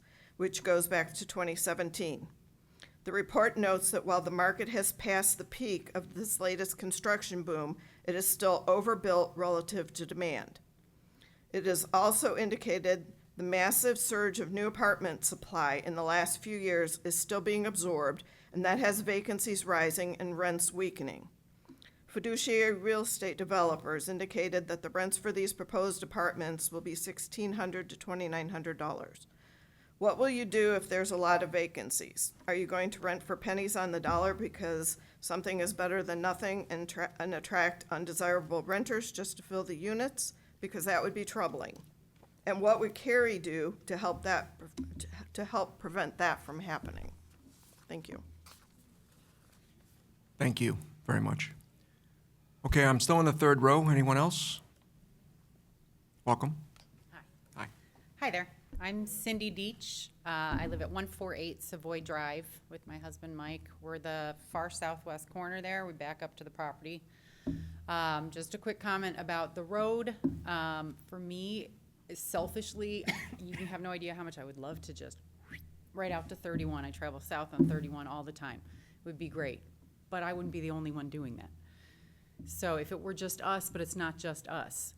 So to that point, I go to what the one gentleman on the traffic study said, that people aren't going to cut through because it winds, there's stop signs, things like that. I used to work in Algonquin Commons. I cut through every single day on, you can look it up on your maps later, Edgewood to County Line and Huntington. Huntington winds, look on the map, for a long time. There are stop signs, speed bumps. I think there's even a school. It did not matter that it took a little bit longer. It didn't matter I had to wind around. It didn't matter I had to slow down. All it mattered, it wasn't Algonquin or Randall. I cut through every day, and I like to think that I was nice and I went slow. I tend to not speed, but I'm sure I was late for work and just wanted to get home on the way back, and you're not paying attention, you're just flying through somebody's neighborhood. So that's gonna happen. And then another note, the other day I was at Cary Grove Animal Hospital right down the street, just having a conversation with somebody, and we were talking about this, came up for some reason, and she said, how do you feel about that? And I said, similar to what the gentleman said, I said, I actually think the development is better than a lot of options we could get. It's certainly better than a big box store with deliveries and dumpster pickups and security lighting and, you know, all kinds of. But now I lost my train of thought. Oh, but she said, I selfishly would love for it to go through. She said, then I could just cut through from Rakow on my way home to Cary Algonquin. She lives by where the 7-Eleven is, or used to be, those townhomes there. She was like, I hope it goes through. I could cut right through. And I was like, I wish I could get you to come to the meeting with me. But, so, I mean, we all know it's gonna, like, everybody raised their hand. People are gonna cut through like crazy. It doesn't matter if it takes 10 more minutes, if it's more of a relaxing drive home or to work or whatever. So, that's all on that one. Thank you. Thank you. So I'll stay in the third row. Is there anyone else in the third row who'd like to speak? All right, I'll move into the fourth row. Anyone in the fourth row would like to speak?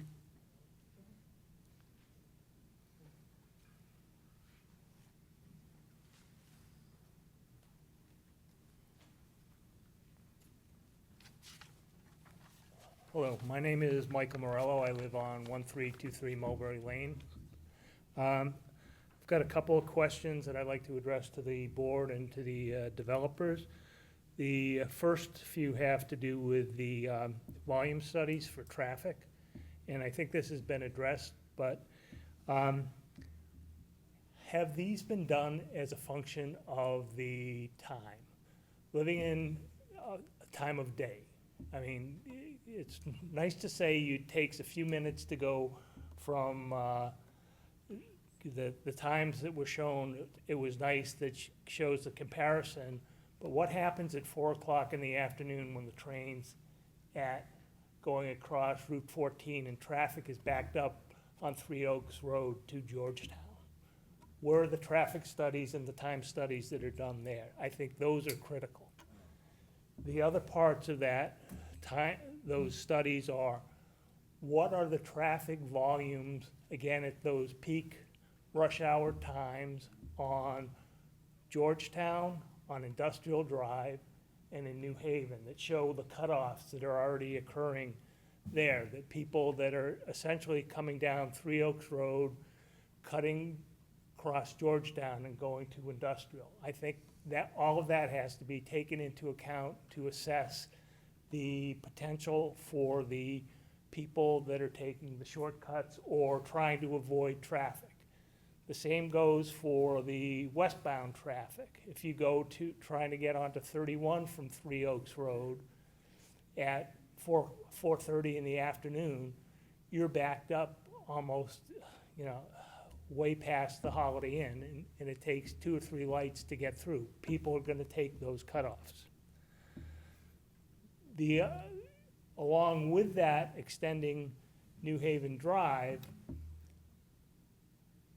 what is to prevent more truck traffic coming down New Haven? We already know that trucks take the Georgetown and cut over to Industrial Drive from Three Oaks Road. What's to prevent that from happening the other way? I think that's a critical point, especially when you think about the turn from Georgetown onto New Haven Drive. It's already a very tight corner to turn. The final thing I'd like to ask in regards to the traffic studies are, what is this going to do to the maintenance on those roads? We're adding a lot more traffic to these roads. There's going to be a lot more congestion. What's it going to do to maintenance requirements for Three Oaks, for Georgetown, and for New Haven? In regards to the market study,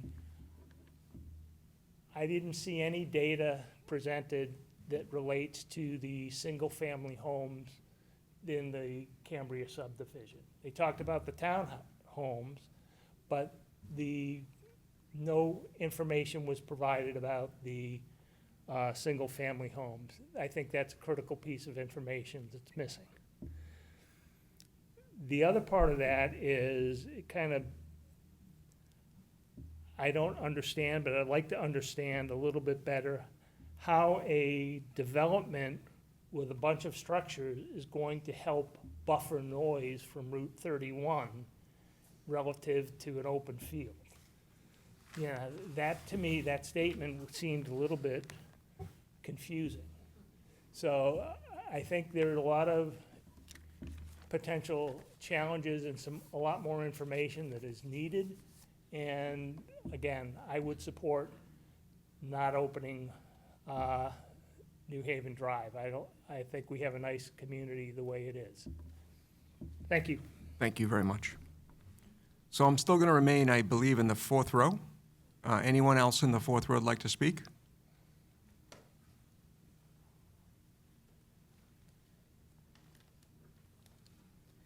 Hi. Hello. I'm Karen Hedberg, 1321 Geneva Lane, Cary.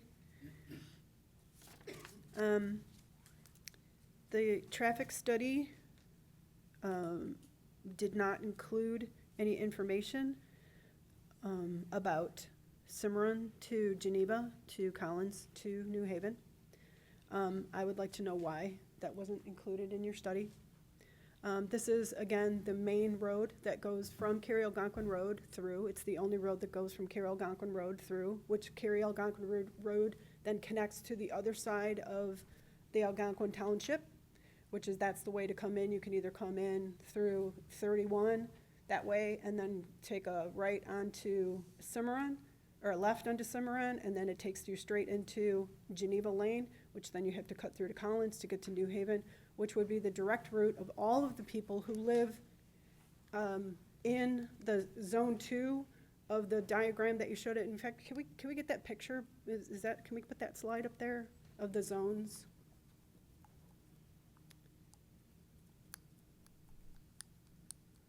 The blown up one that shows That's a different. the close up of This one is 6. of the streets that connect through.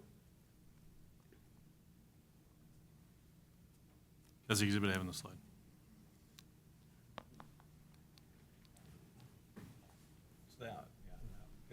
Yeah, not just the zones, but the different closer document. view of the neighborhood that actually shows the cut through. It's like that picture, it's one of the ones on that slide, but there's another one that's it shows a bigger.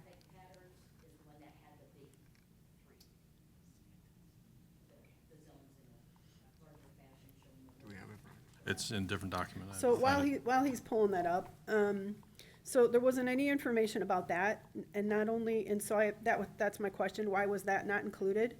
I'd also like to know, how were these numbers determined? As to, how was it determined as to how many cars would actually drive from our neighborhood cut through Cimarron to Geneva, to Collins, to get to New Haven, to get to Walmart by using that route? Because that would be the fastest route for every single person who lives in Zone 1 to get there. It would be the fastest way for everybody in Zone 2 to get to, and it would be the fastest way for everyone in Zone 3 to get to. And so, yeah, that's not, but that's fine. And so I'd like to know why that wasn't included in the information. I would like to know how it was determined how many cars would actually use this route if they had the option to. I don't see how any way you can predict that, other than knowing how many homes are actually in each of these neighborhoods, which there are many. And you can assume that at least the majority of people do at least once a week go to Walmart. And so if you rotate that information and, just think about that logically as to how many people are gonna be going through Cimarron Road to Geneva, to Collins, to New Haven, to get to Walmart, and to the other stores. It's not just necessarily Walmart, but to any of the stores that just to get to Route 31 to either go, to go south or to go north for whatever reason they want to do. And so I'm really curious as to know how you determined how many cars will actually, how did they come up with those figures as to who will actually use those? Because it seemed to be more of an opinion based on, their opinion that people wouldn't actually like to cut through and would actually like to go all the way around than the reality of the fact that that's not true. And then I would like to know,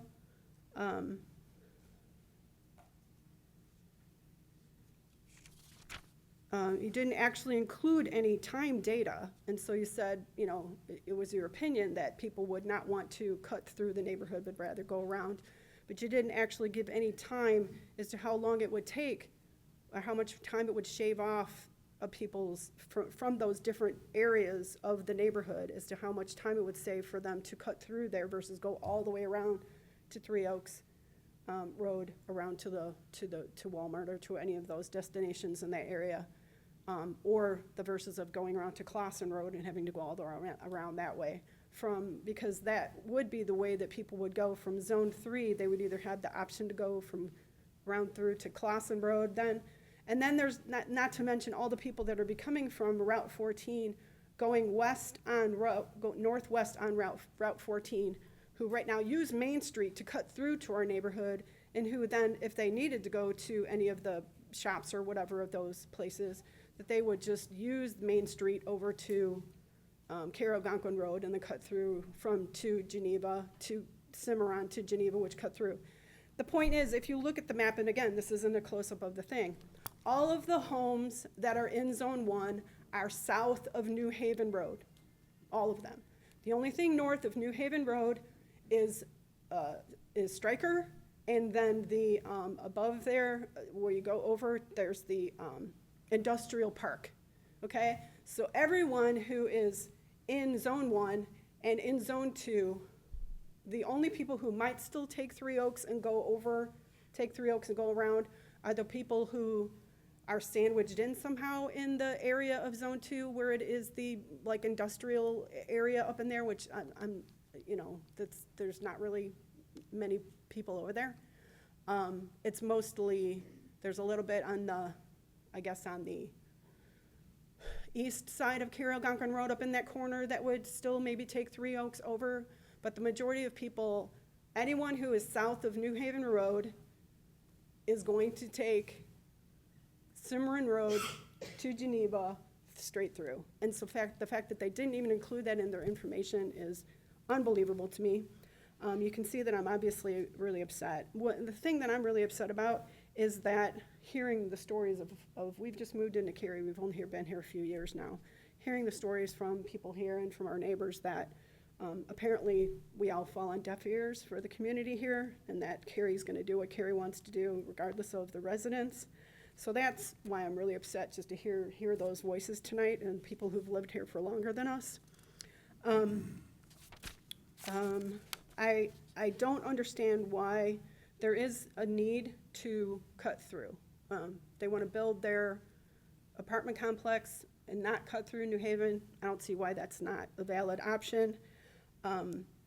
This is a difference between a residential area versus turning it into a commercial area. You're trying to poke through your commercial businesses through our quiet, peaceful, relatively safe neighborhood. We've had some break-ins and things. That's also part of my concern, is that we have had some break-ins in the area.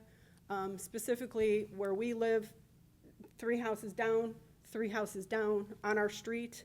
And then someone in the townhomes just adjacent to us also robbed. And with opening this up, so we're looking at the crime rate is going to increase exponentially. We're looking at the safety of our children and he brought up the road traffic and the cost to repair the roads. I mean, our roads aren't in, we live in Chicago, our roads are in terrible condition to begin with. So some of the roads in Cary are fine, others not so great. The wear and tear on that.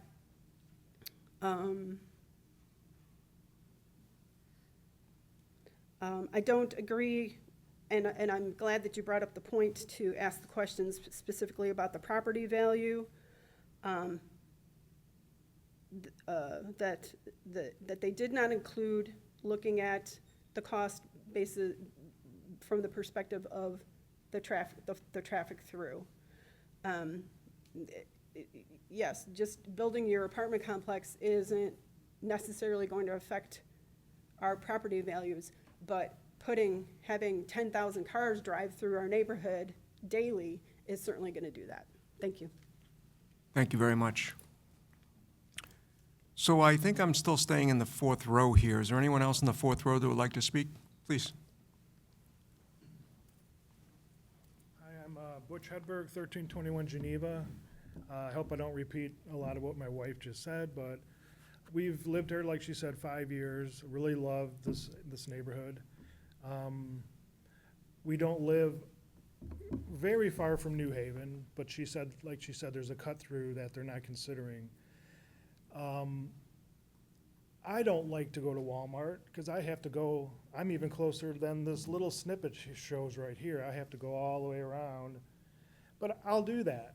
But to be honest with you, the gentleman that did the traffic study, he did what he had to do, but he can only project what's current. He doesn't know what's going to happen. When you open that floodgate, there's not a study yet to even know what's going to happen, but I worked in Lake Zurich for 30 years and always commuted from Crystal Lake, Cary area there every day. I knew every single shortcut I could find because there's so many, like anyone else that travels for work, they want to get there quickly and they don't care what it takes. They're going to find their ways to get around things. And this little snippet here, this is only a little snippet of Zone 1, but all these people just in this little area, just to go to Walmart or Crystal Lake, have to go all the way around over by Holiday Inn. I'm just a little bit north by Collins, and to be honest with you, once they open that gate, I'm going to use it, and everybody in this little snippet's going to use it. Everybody in Zone 1's going to use it. Zone 2's going to use it. So they have no clue what's going to happen. To be honest with you, that little cut through the, and I don't blame them, it's a very nice little subdivision they want to build, but when they cut through there, those little apartment buildings right there before their projected stoplight, once they open that up, I don't even know if I would want to buy those units because there's going to be traffic in front of it all the time. If you go, I don't even want to go to Aldi or Jewel sometimes because the tracks from the railroad tracks to Aldi or to this place, to Georgetown, it's just solid cars. From Holiday Inn, almost all the way back to where they're doing the construction, it's solid traffic. They're all gonna find the same routes that I do when want a shortcut, so, good luck to them if they're gonna sell those units when they're gonna have just constant cars backed up, but that's all I have to say. Thank you very much. So we're still in row 4 here. Anyone else in row 4? So I'm going to do a quick pulse check here. We're coming up to 8 o'clock. Let me just, by show of hands, who else would like to speak? All right, so I'm thinking that there might be some value of discussing the idea of taking a 10-minute break, bio break? Yes. Yeah? So is everybody okay with that? Because I think, I think we got to take a little break here, and then we'll reconvene at 8:10, all right? And then we'll come back to public comment. So we'll recess right now at about 7:57.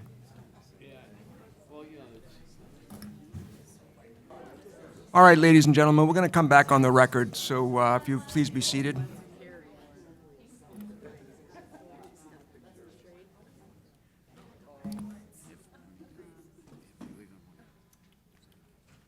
Oh, absolutely. Yeah. So, folks, just to be transparent, I was discussing with counsel outside the room. As you know, this is a public hearing, and it's different from the village board meetings, and everyone in here is entitled to comment. What we're suggesting here is that those that are left to comment, if your comments are effectively the same that you've heard tonight, we're well aware at this committee that there's a concern about the roadway. There's no secret about that anymore. So I'm not going to prevent anybody from speaking, but if you just want to come up and say, hey, I agree with everybody that was in front of me tonight, there's no problem doing that. We're just trying to be mindful of respecting your ability to comment, but also be mindful that we could be at this another couple of hours before public comment is even concluded. So we just ask you to be mindful of that reality, okay? So I'll leave it at that. So I think where we were before we adjourned, I think we're now into the 5th row. So anybody in the 5th row would like to comment?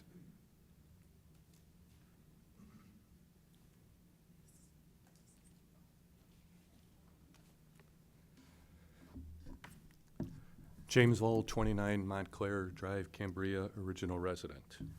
I want to thank the board for allowing me to speak today, representing the concerns of Cambria and Cary residents as a whole.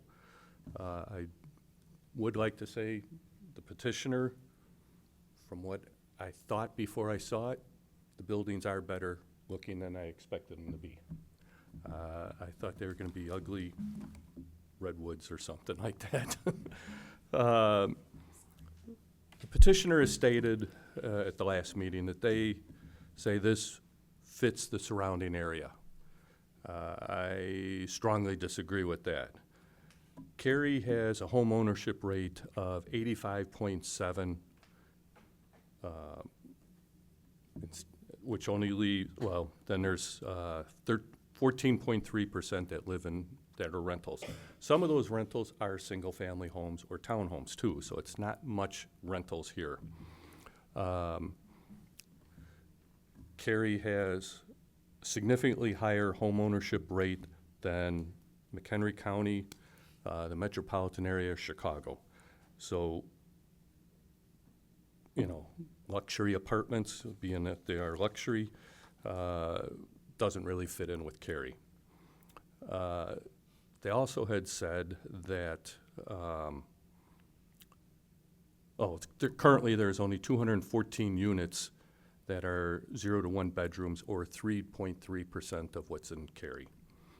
79% of the homes in Cary have 3 or more bedrooms, and the number with 4 bedrooms is over 40%. 38.5% of the land space in Cary is single-family residential. The next highest percentage is open space at 21.7. Multifamily is 0.5%. Petitioners also said that this plan is new homes, or new construction, that the people of Cary want that. And Cary is full of old homes. Well, yes, old homes can have charm, but people do want them. Since the start of 2024, the median time of a home listed in Cary is 10 days or less up until August of '25 when it hit 11. That's from InfoSparks. The reason it could have gone up is partially because of this development and the effect of homes that have been put on the market in Cambria. One home took 51 days to sell and just sold, and another one's at 74 days now and is not sold. That was unheard of until this development came out.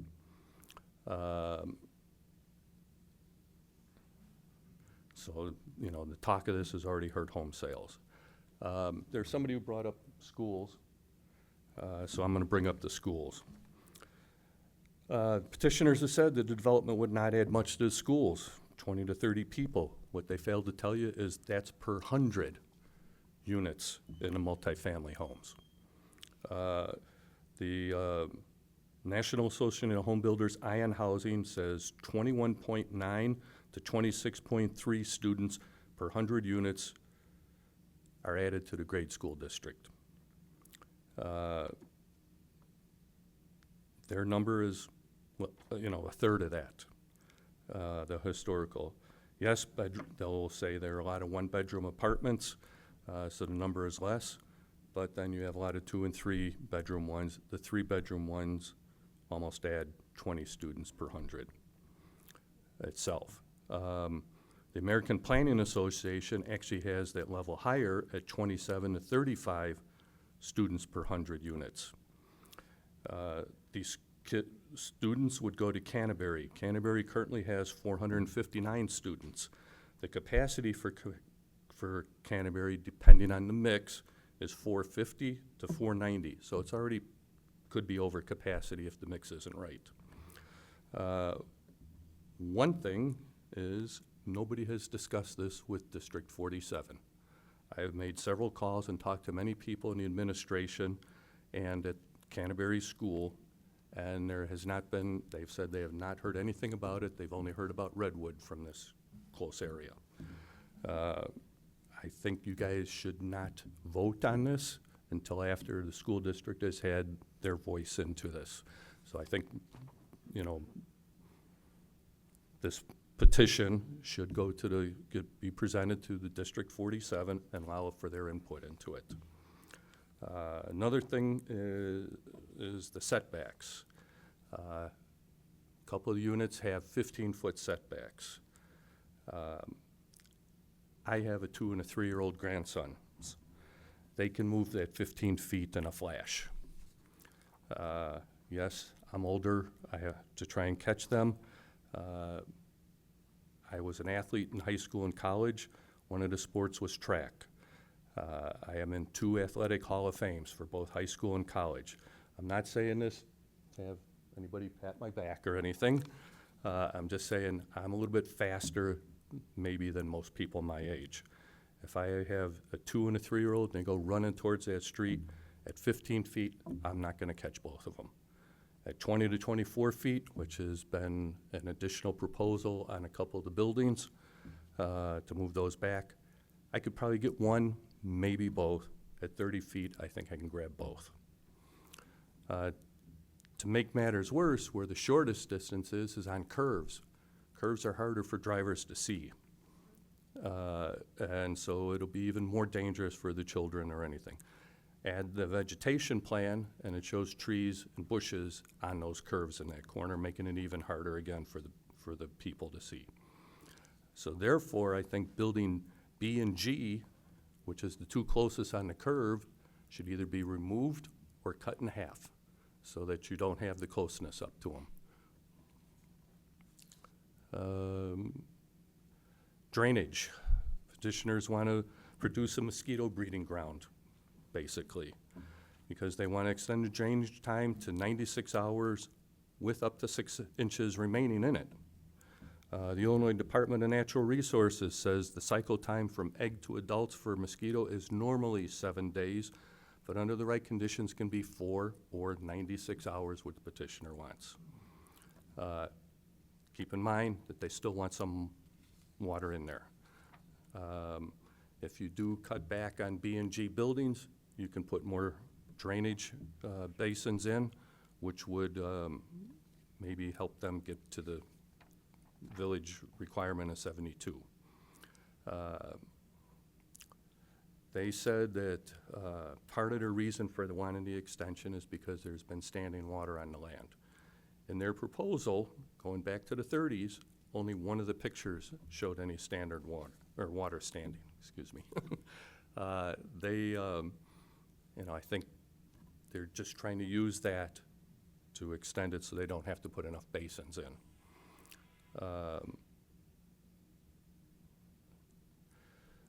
Fire suppression. If you look at their proposal, not the whole community is covered by the fire hydrants that they want to put in. Yes, it's mostly the commercial part that's not, and the buffer area between Cambria. But it should have fire suppression for the whole thing. Sewers. There needs to be a study on the sewers. The proposal adds 50% more units to the Cambria sewer line than what's in Cambria, into a 12-inch line. Plus, it all goes through one pump at a lift station. If that pump goes out and you've added 50% more, people in Cambria will be affected soon. And we all know everything mechanical will eventually fail. So we should count on at some point and plan for that pump to fail. If there is a study and it shows that the sewer line can handle it, a second pump should be a part of this proposal so that it doesn't cause problems. Take into effect potential of, they said 2 restaurants and a gas station or service station might be. Depends, it's very hard to get information on this, but through a variety of government and suppliers to restaurants and service stations, each restaurant would add equivalent of 10 to 70 housing units worth of waste. 10 would be if it's a quick serve restaurant that mostly is drive-through, people don't come use the bathroom, don't come and sit down at all. Or don't get their own drinks because there's a lot of spillage in the drinks. Service stations says it's usually about 1 gallon of water per vehicle is used. And the average service station in this area serves 400 vehicles a day, so that could be potentially 400 gallons. Excuse me, I gotta take that back. It's 10 gallons used, about 1 gallon of waste for a service station. The service station is, you know, from bathrooms, drink overruns, hand washing, cleaning, and a lot of them have food prep now. So that's like another 40 to 80 homes. So now we're getting to 60, 70% more homes added to that sewer line. One thing I will say about the village is when I've questioned, they've come forward and answered things. I did ask them about the sewer line, and the answer was, yes, we think the sewer line will be sufficient, but we'll address it at a later date if it's not. That's not the time to do it after people start getting flooded. It should be done now. There should be an analysis of it, and it should be part of the plan to improve the sewer line if it's, if it's deemed that it needs it. Water supply. There's a lot of new developments going on in Cary. The Cary Water Department does not post what their capacity is. Outside sources say Cary can supply 1.5 million gallons a day from 9 wells. It also says that currently they are pumping almost 1.5 million gallons a day. So now we're adding a lot more water usage, especially if we get restaurants, because if it's a sit-down restaurant, they're gonna use another 10,000 gallons a day. This needs to be addressed before any new developments are added. Because we could end up having to, everybody in the village pay for a new pump or something like that. So, Mr. Vole, I want to ask a question as humbly as I can. I want to give other residents the Yes. opportunity, so I don't know how much more you have here.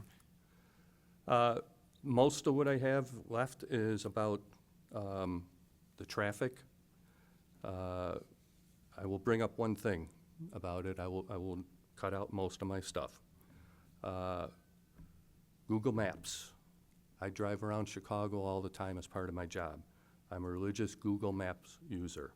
They are hard to get a hold of, but I did get an email, and I had some communication with them. They will always put you through the shortest route. So everybody in those zones, if they want to go to 31, it's going to direct them through that. So it's going to put the traffic up way higher than what they said. And then the one last part is I also talked to several MIA certified appraisers, and they all said that if the traffic goes up a lot on New Haven, it will affect property values. I have not done a study because I did not have the money for it. But if it's approved, I will come up with the money and present that in probably a class action. Thank you, Mr. Vol. Okay. So we're still in row 5. Anyone else on row 5 want to speak? Okay, we'll move into row 6. I'm not sure, I can't tell from here if there's anyone seated in row 6. So come on up. No, not at all. It's just hard to see. I came after work and working out. My name is Kathy Georges. I live on 112 Augusta Lane, so I live in Cambria. I've lived there since 2002. And I'm sure as you have seen, the vast majority of individuals, no offense to those just 5 years and so forth, but that's still a long time. You're putting things into Cary of which people that have been just citizens of Cary for a long time. And I've heard comments about, not taking in consideration what we have to say. Citizens that have put in a lot of dollars. In Cambria, I mean, my house alone is around $14,000 in taxes, almost 15 grand. So I haven't heard anything about property taxes, and it's actually going down. I've never actually, can a development ever tell me? Have you ever gone in and you actually lowered the property taxes of a city? Okay, answer. So this is not helping the property taxes. Where you have it built, the Seasons, they're not gonna go to Jewel. They're not gonna take Three Oaks Road to go to Jewel. I hardly even go to Jewel because I don't wanna take Three Oaks Road and cross the railroad track. That's the other thing that hasn't been mentioned. The reason why this road will be utilized heavily, you don't have any railroad tracks. You cut through, you turn on Cary-Algonquin Road, you're on Northwest Highway, no railroad tracks. You wanna come through and then, go anywhere else in Cary. You avoid those railroad tracks. So everybody, like the one woman said in, zone 1, 2, and 3, they're gonna be cutting through. No train, no railroad tracks, no backups. New Haven's the way to go. You look at Walmart, if you're coming in New Haven, Walmart's right there. You take Three Oaks Road, you have to turn on, I don't know if it's still called Sands. I know it's Sands if you make a right. You make a left, then you go through, there's another stoplight before you could actually even get into Walmart. They're gonna use New Haven. It's gonna be easier, no stoplights, nothing, just pure. Also, I'd be curious with these speed tables that'll be coming in on New Haven. I know no traffic, so I'm trying to stay away from the traffic part. But those speed tables, if they're anything like the ones along the river in Algonquin, that's a detriment to my vehicle. Anyone that has even a Subaru sports car, they're gonna be clonking out their bottom of their vehicle. Is Cary gonna pay for that by chance? Are you gonna actually force someone to have to get a new car so they could actually endure, all the issues, the wear and tear that happens on a car? Anyone who's familiar with a car, any mechanics, know that those speed tables, they're horrific on a vehicle to have to go through it every day. And there are actually some vehicles that will bottom out on them. You look at New Haven, you have school buses. There's 6 districts. I don't know if you've included that in your proposals. There's 6 school districts. There's also gonna be a bus depot. So you're gonna have oncoming traffic with that. Another reason why others will avoid Three Oaks, if there's gonna be a bunch of buses coming through with the stoplight, it's gonna be another occurrence for delays. You have garbage trucks. There's at least, on New Haven, at least minimum of 20 cars a day that's parked. They're parked cars on the road. There's a lot of times you gotta wait for the traffic because they're parked because it's curves. This is not a straight thoroughfare. You also have townhomes. They back up. How many of the developments that you've created actually have a busy road, and now townhomes have to actually back up into it with the increase in traffic? I heard the max of 6,000 for a collective roadway. That's like saying to me, you know what, when I go for a mortgage, I can afford $5,000 a month. But you know what? I don't eat, I don't pay my property taxes. That's gross. That is not what I can afford. So you know what? We can't afford 6,000 cars max coming through our subdivision. We can't even afford, 1,700 more or whatnot coming through our subdivision. I don't know if any of you have actually driven through our subdivision. I know the city council, the mayor, when I ask those questions, they're like, no. So you guys don't even know what it's like. Also, in addition, I am hearing a lot about, well, we'll see what happens. Well, we'll see. You know, we don't know if the traffic light will come in. We don't know this. I work in the pharmaceutical industry. I'm a pharmacist. That's like pharma creating a study and then saying, oh, wait, everything is good. Oh, crap. We did the real world studies, and there's a bunch of shit that's happening. Well, it'll be too late when that shit starts happening because the road's already made. You're not going to close it down. Also, too, I think we should have more of a say than a developer that's coming in to our city. We've been here. We've paid into it. The other thing, too, is this subdivision is most likely only going to profit Crystal Lake, Algonquin, and Lake in the Hills.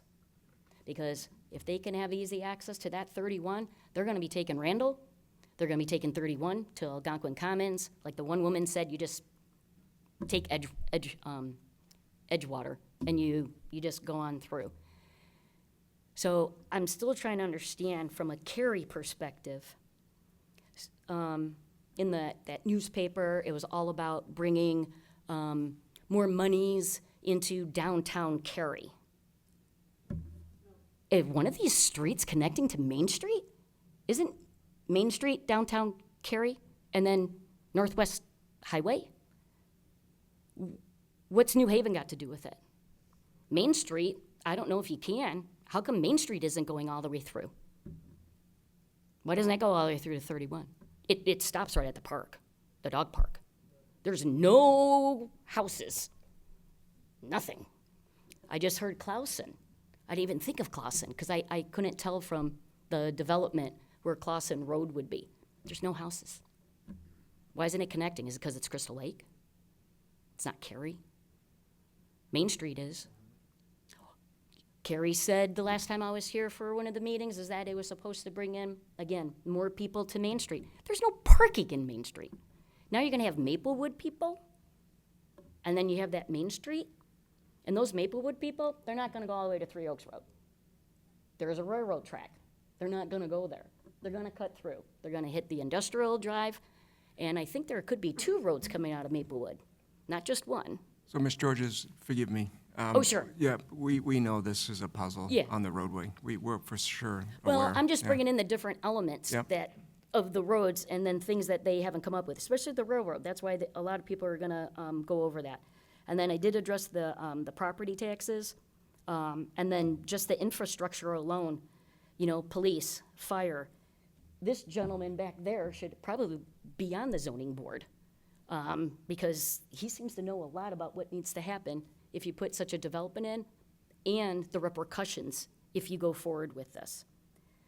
Once again, we also have the 36 townhomes that are already going in near Cambria. You have Maplewood, so I'm not quite sure where Cary's going with this. I just heard the seasons from a school district perspective. They're not going to Cary schools. They're going to Crystal Lake schools. So once again, what's this doing for Cary? I'm really perplexed right now.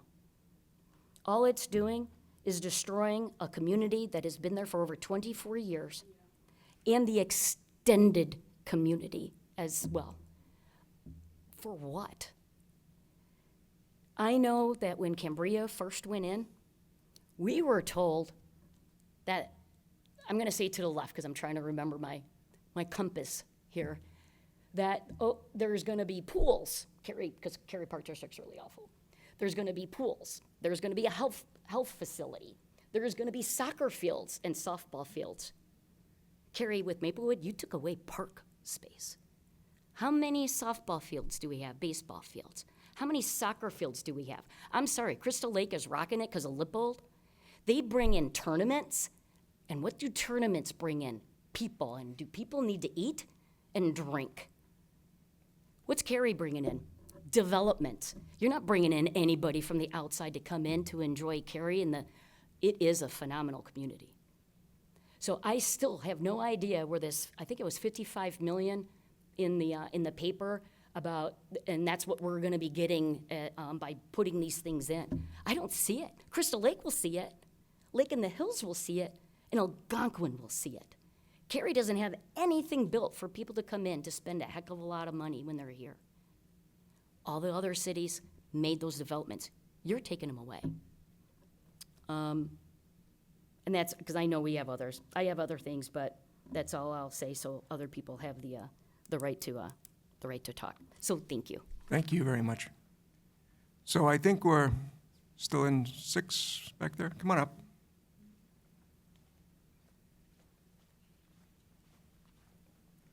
Thank you and good evening. My name is Chelsea Lynn. I live at 8 New Haven Drive. To orient a little bit, I'm right on the corner by the gazebo of the park. I'm going to keep my remarks brief in the interest of time. I'd just like to underscore a couple of points. On several occasions, he referred to New Haven Drive as a collector street. That may be true in letter on paper, but there are 45 driveways that open directly into New Haven Drive. Several times a month, I am nearly rear-ended trying to pull out of my driveway because of traffic around the curve.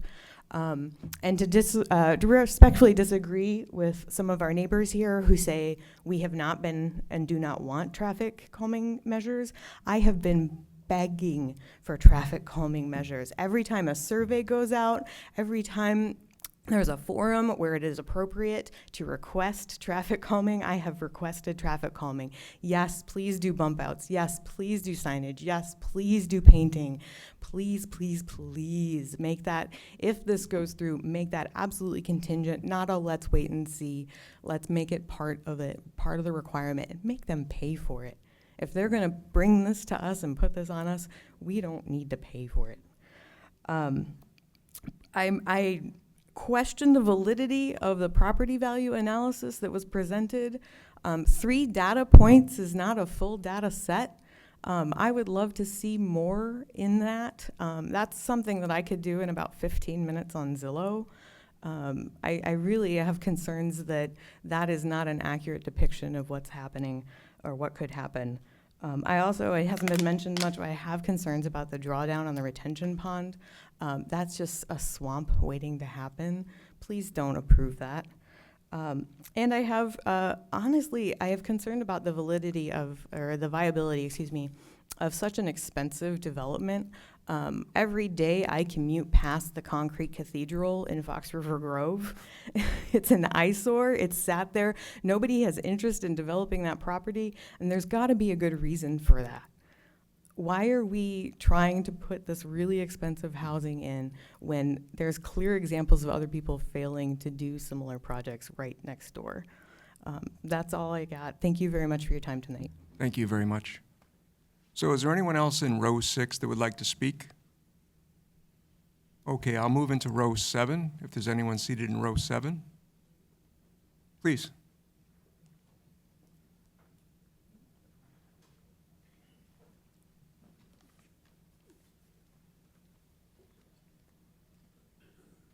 I'll bring this down because I'm short.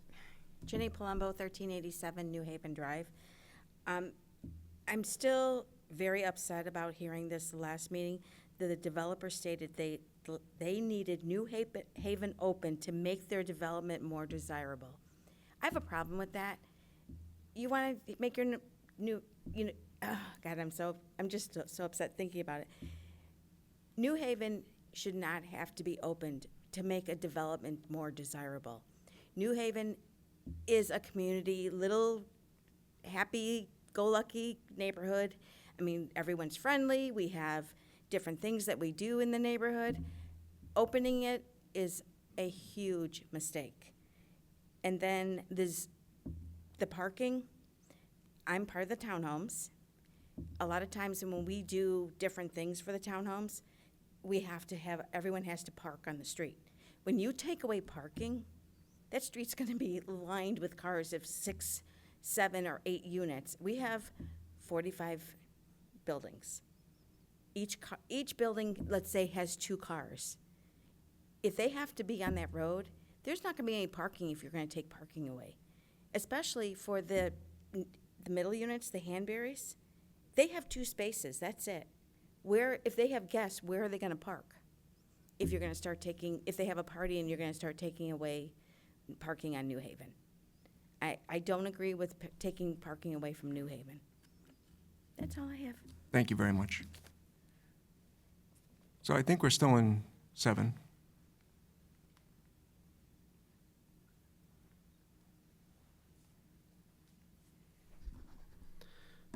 Paul and Gallinera, 575 Krenz Avenue. Just wanted to just ask a few clarifying questions to the petitioner, and hopefully we can get an answer tonight. For the sake of just flushing out bias, the first question I have is, who paid for the traffic study and the real estate study? And that might be a rhetorical question, but I just wanted to have the petitioner put it on record. Also, if a traffic light does go in on 31, who pays for the traffic light? Does IDOT pay for the traffic light? Village of Cary? The petitioner? Who pays for that? Another question I have is, would it be safe to assume that a traffic light would not be warranted if the New Haven extension is not built? So if you have limited traffic within that development, is it safe to assume that a traffic light is not needed then? I'm under the assumption that a traffic light would only be needed if the New Haven extension was put in and that became a legitimate cut-through street and that street was named. This is sort of a variation of either a few statements that have been made as it relates to the time study. First of all, was there a time study done between how long it takes to get to or from 31 from Zone 3 using neighborhood roads versus using artery roads during peak travel time of day? If there was no time study done on that, then the data that was presented here tonight, back to what was said in the last meeting, is once again we have an incomplete traffic study. Also, when you take a look at how people exit onto 31 southbound, the only way that you can go southbound on 31 in that corridor on 31 is when there's a traffic light. So anytime that you go onto 31 and there's no traffic light, let's just say by Walmart, Raymond Drive, and when I say Walmart, I'm like by the car wash, right? You can only turn right. And if you wanted to go south, then you'd have to do a U-turn somewhere. This was brought up at the last meeting, and it stuck with me this entire time. And this is an example of what Crystal Lake chose not to do, so I want to bring it up again. East Monticello Way and Old Post Road. Crystal Lake had an opportunity to make those cut-through streets into Redwood, the Redwood development, and or another way to get into Walmart. And they chose not to do it. They chose not to do it most likely, and I'm making an assumption, is because it would interrupt and it would ruin everything that was part of that little subdivision there. And, quite possibly, and I don't know if this happened or not, but there was resident pushback on that. So they chose not to do it. And then lastly, and this is more so for the board. If we get to a vote tonight, If you're going to recommend this development to the village board, at a minimum, do not recommend the New Haven cut-through. At a minimum, because I agree with everything everybody said tonight. Terrible, terrible idea. Crystal Lake saw it was a terrible idea to put certain cut-throughs when they could have, and they didn't. And those little neighborhoods were better off for that. So, thank you. Thank you very much. So do we have anyone left in row 7 that would like to speak? Okay, I'll move on to row number 8. Anybody in row number 8 that would like to speak?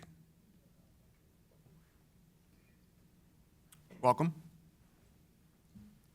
Sorry, it's been a while since I've talked. Dan Mitchell, 30 Montclair Drive. I believe we've already talked ad nauseum the traffic. Obviously, anything that way is bad. There's traffic lights, everything. Go that way, there's an open area. And I think from a logical standpoint, should we open it up to something that residents don't want? And we're gonna have to pretty much Frankenstein the street to make it safe when we do it. We're sort of tearing a neighborhood apart for that. Is that really something we wanna logically do? Does it make sense? That's up to you guys. But I don't think it does. People don't want it, you're gonna change their street, you're gonna take away their parking, which, quite honestly, that street needs. Anyone, like I said, construction happens, everyone's out in the street. I'll leave that alone. People talk about ad nauseum. Earlier, there's a talk about houses and values being lost. Jim sort of talked about it a little bit. Down in my section of the neighborhood, I'm down in Montclair, so I'm sort of actually in that little area down there. I had a house behind me go for sale on 6 Providence. Went on sale, 6/27. 5 days later, it was listed as contingent, finally sold on 7/31. So a little over a month between the market sold and about 5,000 below asking price. Also down by me, there's a house at 10 Montclair Drive. I believe that's the one Jim was referring to. It's been on the market for 71 days. It's almost the same price as the house that sold at Providence. It's bigger, it has a 3-car garage, has a bigger lot. Its problem, it sits on New Haven. Its side yard is on New Haven. The man who was trying to move out of there was in front of this village board several times. His name is Dave. He was trying to fight this through. He finally got tired of fighting the village and he said, I have to move out. He's moved downstate. Now he can't leave because he can't sell his house. So we talk about property values being hurt because of this road going through. No one seems to want that house because he's on New Haven. After his house went on the market, another house came on at 1551 Augusta Lane. Also a smaller house, also 2-car garage, for $85,000 more than his house was listed at. It went contingent after 35 days in the market. It's currently still sitting contingent.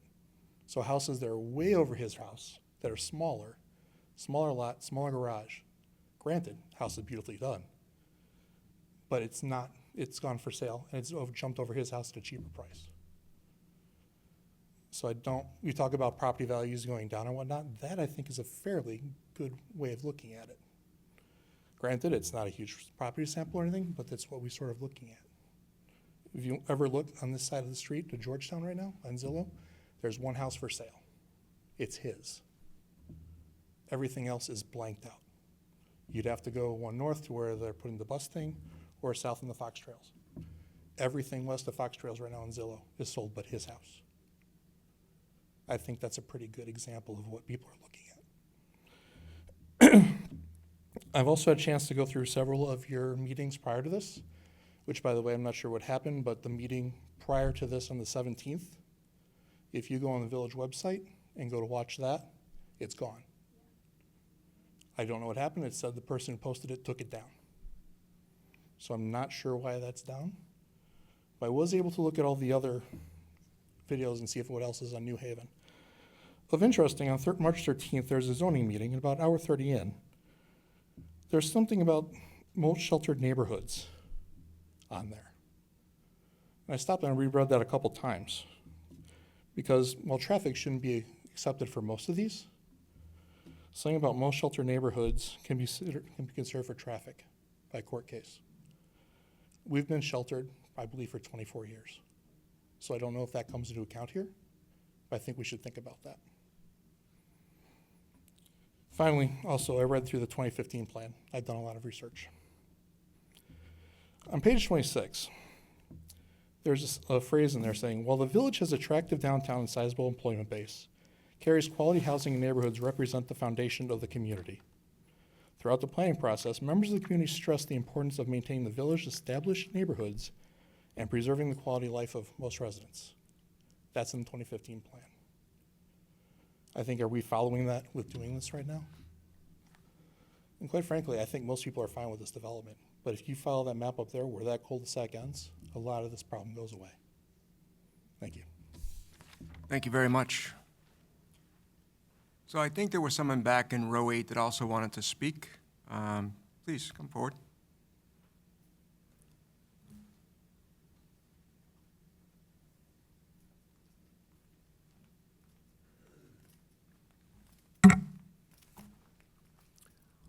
Hi, I'm Rich Yell. I live at 1409 New Haven Drive, and I just wanted to say that we are really counting on all of you to stand up for us here because we know the way the village is going to go. The village needs that traffic light more than the developer needs the traffic light. They need to drive traffic into that retail area for tax revenue. The only way they're going to drive that traffic in there is if they can get New Haven Drive open and they can get that traffic light in. The question I had someone had mentioned it before, with the updated traffic study, he mentioned that it was a connector road. Someone here mentioned that before. I think at the last meeting you had mentioned that New Haven Drive was actually a residential road. And the definition of the residential road, it's direct access to residential properties. Well, there are over 250 properties on New Haven. I think it fits the definition of a residential road. And in regards to that traffic study and some of the details he was talked about, there are some assumptions that are being made there because it's a traffic study. And again, as it's been mentioned before, nobody's quite sure exactly how it works. We live here.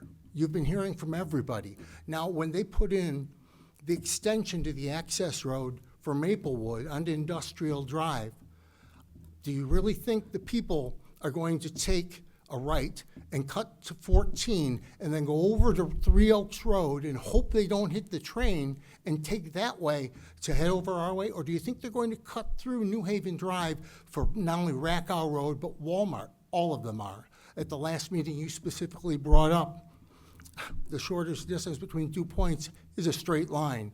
You're exactly right, and that's the issue.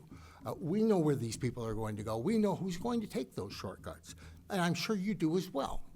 But in regards to, like I said, the economic impact statement as well, I really would like to know how many economic impact statements were completed by this company where they actually calculated out that the property values would drop.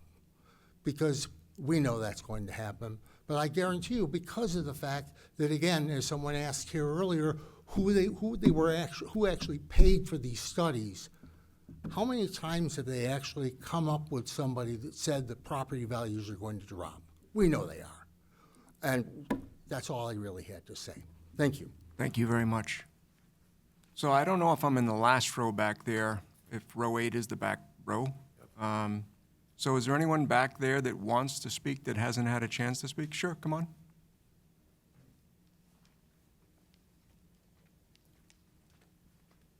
Hello. Hello.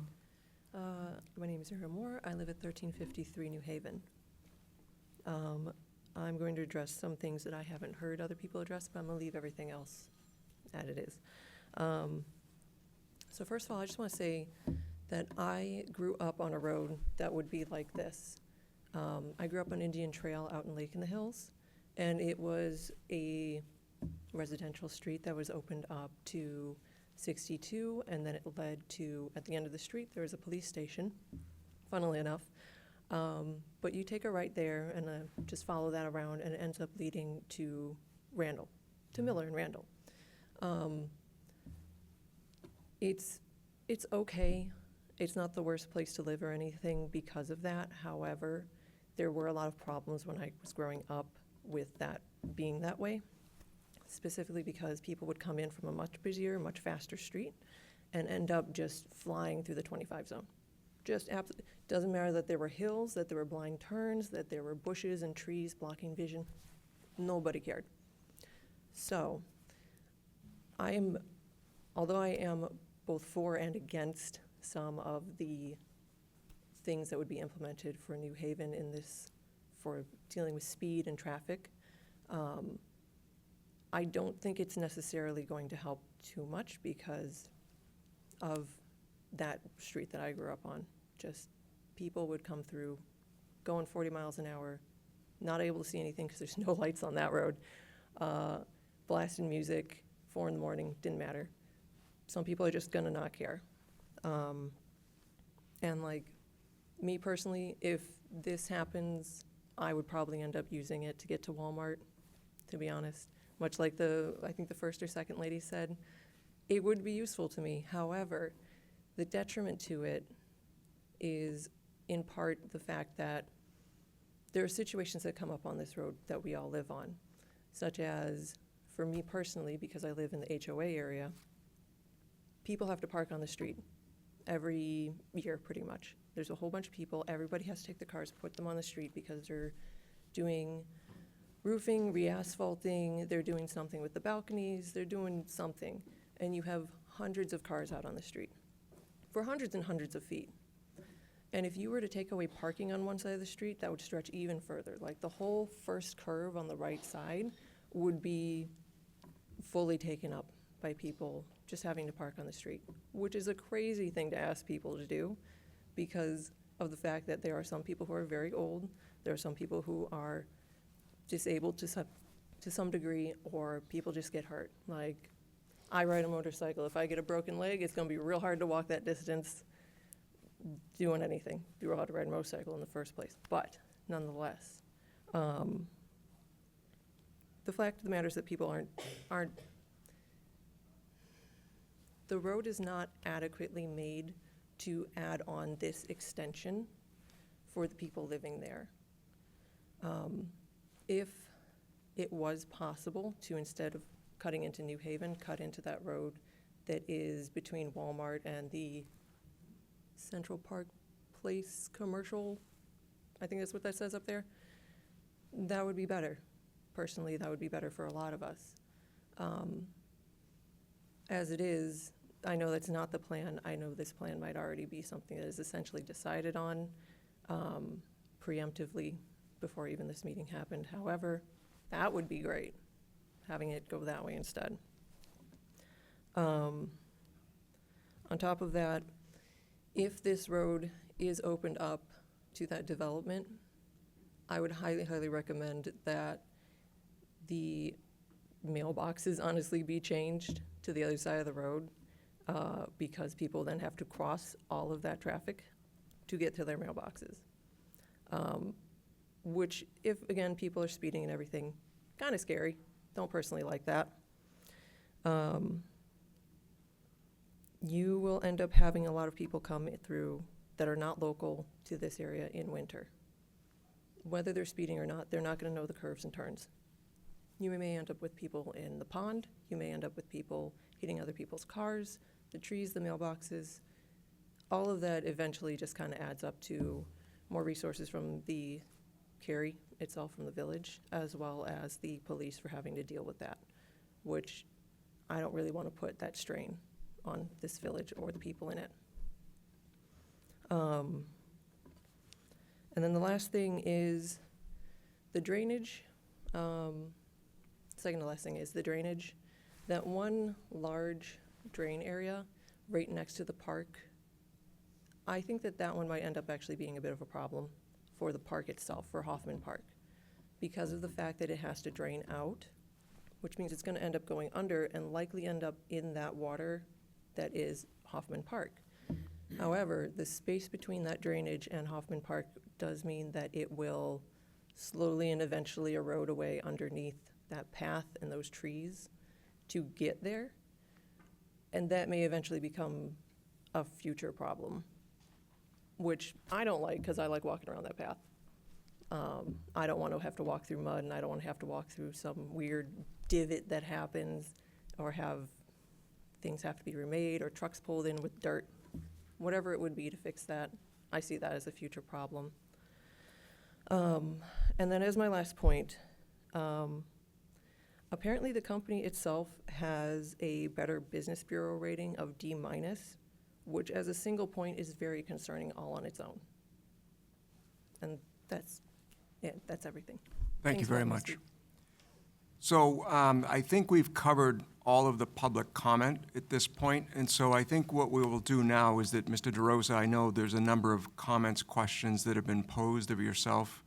I know there was a couple of up here that we'll double-check on that meeting that's supposedly down. So I didn't look at it recently, but we'll get an answer to that. But maybe, Mr. DeRosa, if you could come forward and try as best you can to address some of those questions and comments. Great. Thank you, Mr. Commissioner. First thing, I can address the last comment, since that's the last thing I wrote down. The southern pond that's going to drain into Hoffman Park is actually not accurate. All of our stormwater, first of all, we can't do that. Second of all, our stormwater drains north. It's all interconnected within the pond. So we will not be draining into Hoffman Park in any form or fashion. There was a comment about who pays for the traffic study and the market impact analysis. This was discussed at the July 17th meeting as well. I think the same question did come up. I think it was discussed by, or noted by Mr. Simmons, that village policy is for the petitioner to pay for it, which is the case of what has happened here. That includes the first scope of the traffic study, which scope was approved and given to us by the village. At the July meeting, additional scope was requested of us. That additional traffic study that was discussed this evening is also being paid for by us. In terms of the market impact analysis report, again, that is a document that was requested from the last meeting in July. Again, that is a report that is being paid for by us. The village does have consultants. They have internal staff that review these documents. In addition, there is a third-party traffic consultant that works on behalf of the village that reviews anything traffic-related. I believe we also do get billed for that time, so we are paying for that. So that is not a cost to the village. There's a question about who pays for the traffic signal. We do. Nobody else will pay for it. There was a comment or a question about without a full connection of New Haven Drive, the traffic signal warrant will not be met. That is correct. Without a full connection, the traffic signal is not the traffic signal warrant is not anticipated to be met without a full connection. In terms of sanitary impacts, our understanding is the village staff our engineering department had looked at a capacity analysis for the project to confirm that the project could adequately be served by sewer capacity. There was a statement about fire hydrants. There was a statement that the entire development does not have fire hydrants. That is not a true statement. Actually, when you look at the plans that were submitted, there are fire hydrants. I believe also the fire department has completed a review. I believe there is somebody in attendance this evening from the fire department that I believe has reviewed, or his department has reviewed. And if you'd like, we could call them up to verify that we are compliant. We are required, before you can pull a building permit, to be fully compliant with all fire department codes and regulations. There's a comment about we, as a petitioner, wanted the extension of the road because of standing water. That's simply not accurate. I don't understand the correlation between there's standing water on the property. Yes, we have to deal with that through stormwater management. It's called depressional storage. We touched on that in the July meeting. That has no bearing about the road and our plan that shows a connection of New Haven. There was a comment about schools. A gentleman stood up here and said there's 21 to 29 students per 100 units will be added. Actually, this was touched on in the July meeting, that none of the buildings that are proposed will fall within the Cary School District. All of the buildings, all the students related to this development would go to Crystal Lake. There was a comment about home sales in the Cambria subdivision. The first statement that was made about this earlier this evening talked about days on the market. and some implications. Sounds like longer days on market for a couple properties since this project had been proposed. That's anecdotal. I don't know anything about that. I don't know what the home is. I don't know the asking price relative to market. I don't know seller motivations. Could that be the case? Sure, we don't know. It's somebody's opinion at this point. A woman stood up and talked about a CNBC article that was on an app. I'm not sure exactly what the title of the article was. Referenced that there's a 7% vacancy within the multifamily market. Talked about overbuilding. And yeah, some of those things are accurate. MSNBC usually does not write articles specific to Cary, Illinois, or Crystal Lake. Usually those are national articles for national audiences. Are there parts of this country that have been overbuilt with multifamily? Yeah, absolutely there have. Those are markets like Denver, Colorado, Austin, Texas, Dallas, Texas, Miami, Florida. The exact opposite thing actually has happened in this part of the northwest suburbs of Chicago. You look at this community in particular, that's why we're here. Actually has not been overbuilt. There hasn't been a lot of building, relatively speaking.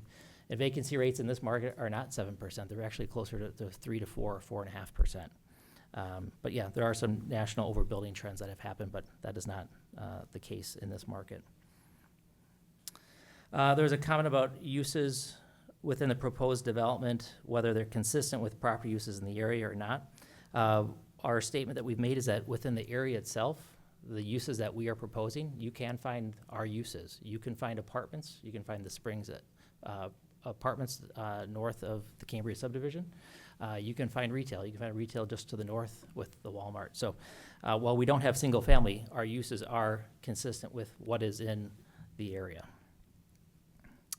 A lot of discussion about traffic. Traffic studies are a science. I'm not a traffic engineer. I'm not going to pretend to be one. The process of collecting traffic counts, we can have our consultant come up and talk about it. The scope of the traffic study, as I mentioned earlier, was we were given the direction by the village and their consultants of what the village wanted to analyze, and that's what we've done. We've done it 2 times. And I think we've done a pretty thorough job of it. There's comments about 6,000 cars and 10,000 cars in New Haven. The data and the reports don't support that. That's not the data that was presented on the slides. So that was a misstatement.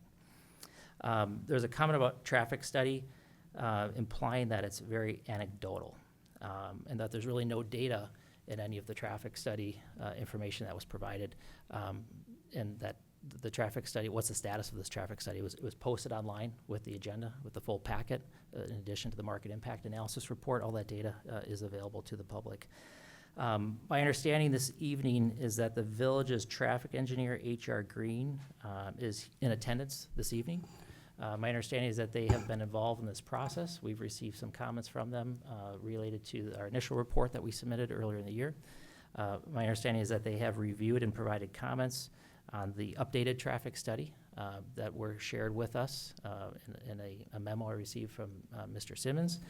And I'd like to request, given that this is the village's consultant, that the representative from H.R. Green could come up and speak to his opinion of the report, maybe the scope of the report, why it was the scope that it is, the findings, the methodology. I think it might be beneficial for people to hear another third-party opinion about the validity of the report. So, Chairman, if I could request. That's a good idea. Okay. Thank you very much for that.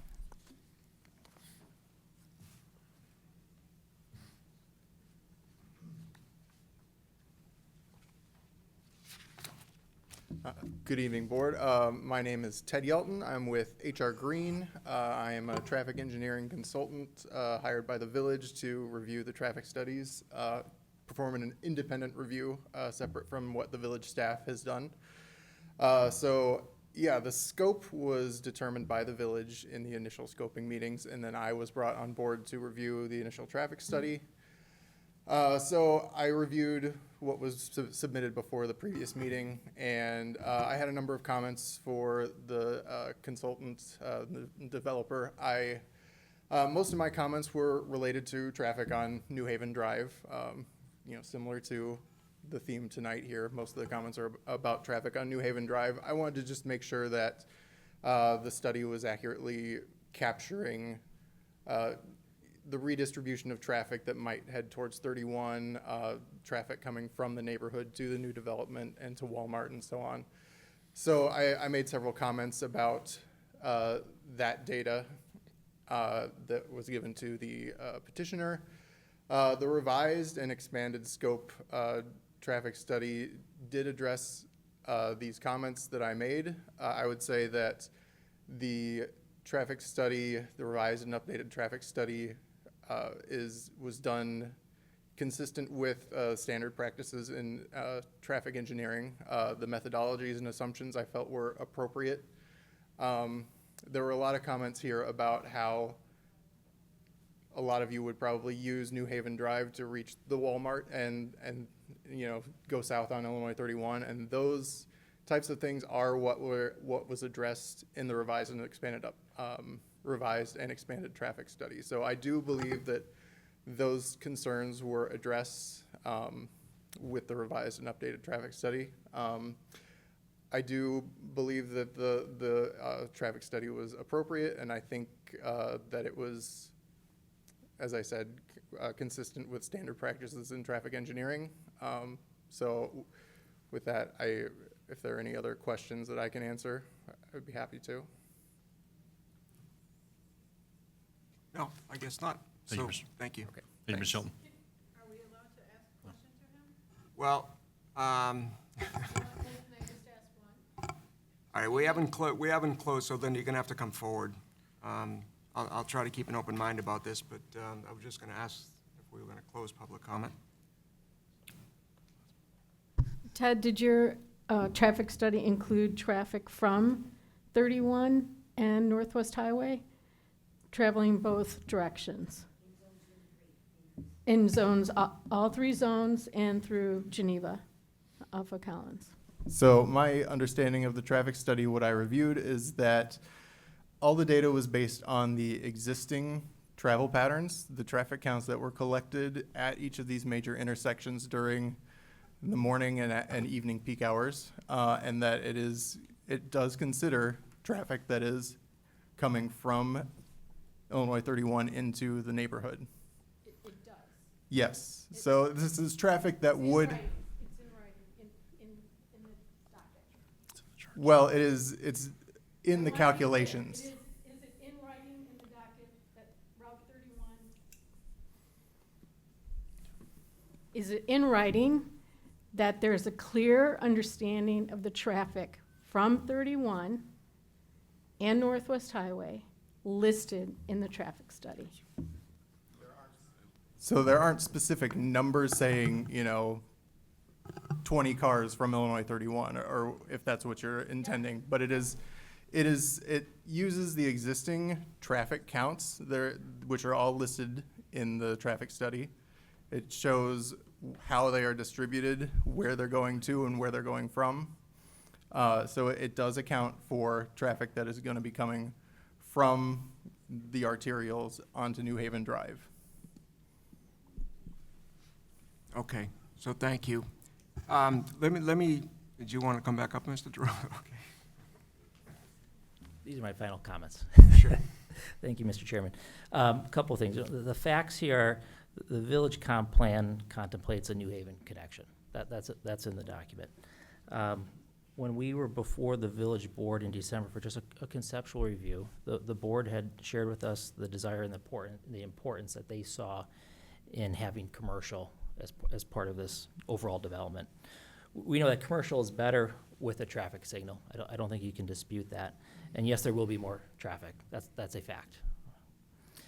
We are open to a one-way access as an alternate solution that would be just westbound. That is something that we are open to. We've provided all of the analysis, the updated information, we've gone through the process. And at this point, we don't have any additional information or facts to share. We wanted to offer up that potential compromise to this. And at this point, really turn over to this body and this board to make the recommendation to the village board. So thank you very much for your time. Thank you, Mr. DeRosa. All right, I'll keep an open mind one more time, and then we're going to close the public comment unless this board thinks that we're going to continue the meeting, which I don't think we're talking about, but I'm going to ask. Go ahead. They have not explained how they came up with the figures of what the traffic will be, and they haven't, and I would like to understand, they're saying that they did this study based on what Cary requested of them. So I want to know, did they purposefully ignore Cimarron and Geneva to Collin, or is it Cary, the village of Cary, that has specifically excluded that study, that part of that road to be excluded from this? I'd like that question, those two questions answered. I can respond. So the revised traffic study did take into account traffic counts at the intersection of Cimarron and Hampton, which would be the second access point into the subdivision from the eastern edge. So the revision incorporated additional traffic or traffic counts in that area. The initial study, when we identified intersections, that was something that we did not identify that needed to be studied.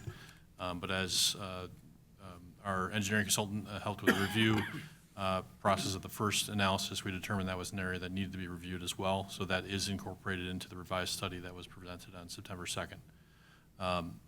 So from a traffic volume standpoint, the traffic study does incorporate other alternatives or methodology for what the development will produce, but then also redistribution of traffic throughout the entire area based on the proposed extension. So that information is in the traffic study.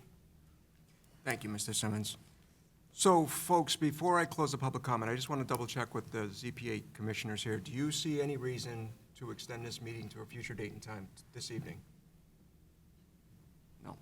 Is that, I'm hearing correctly? No. Okay, so what I'm going to do, folks, now I'm going to formally close the public comment portion of the meeting. And so now this is the time where the ZPA commissioners themselves will be asking questions about the actual petition, and happy to hear any comments you have. I have a question for Brian. New Haven, the New Haven, dedicated public street? Yes, upon construction, we would, so the initial plat of subdivision would create a easement for the roadway for construction, and then once it would. Makes a difference with the traffic signal. Correct. Yeah, the intent would be that upon construction, acceptance, and the improvements, that right-of-way would be dedicated to the village. Okay. Frank? I'm good right now. I had a question. It didn't really come into play, but looking at the parks, because obviously I think the parks are important. With the meandering trails of ways we're going to go, there's a splash pad, and I'm concerned that we didn't really even bring that up, because if there's going to be more traffic, I know the park on New Haven is clearly busy, but the splash pad, very busy. I don't know how that affects, I haven't heard any slowing down or anything about that if we're going to have increased traffic as well. I believe within the traffic study, so the impact of the traffic volumes that were at the intersection of Georgetown and New Haven, and one of the slides kind of showed what the current proposed ADT would be at that intersection. Currently, it's 2,300 vehicles a day, and if this connection were to occur, it would add approximately 300 vehicles per day. So the impacts on Georgetown Drive would not be significant. Yeah, just as long as it was considered within whatever Yep. framework that, just because it's.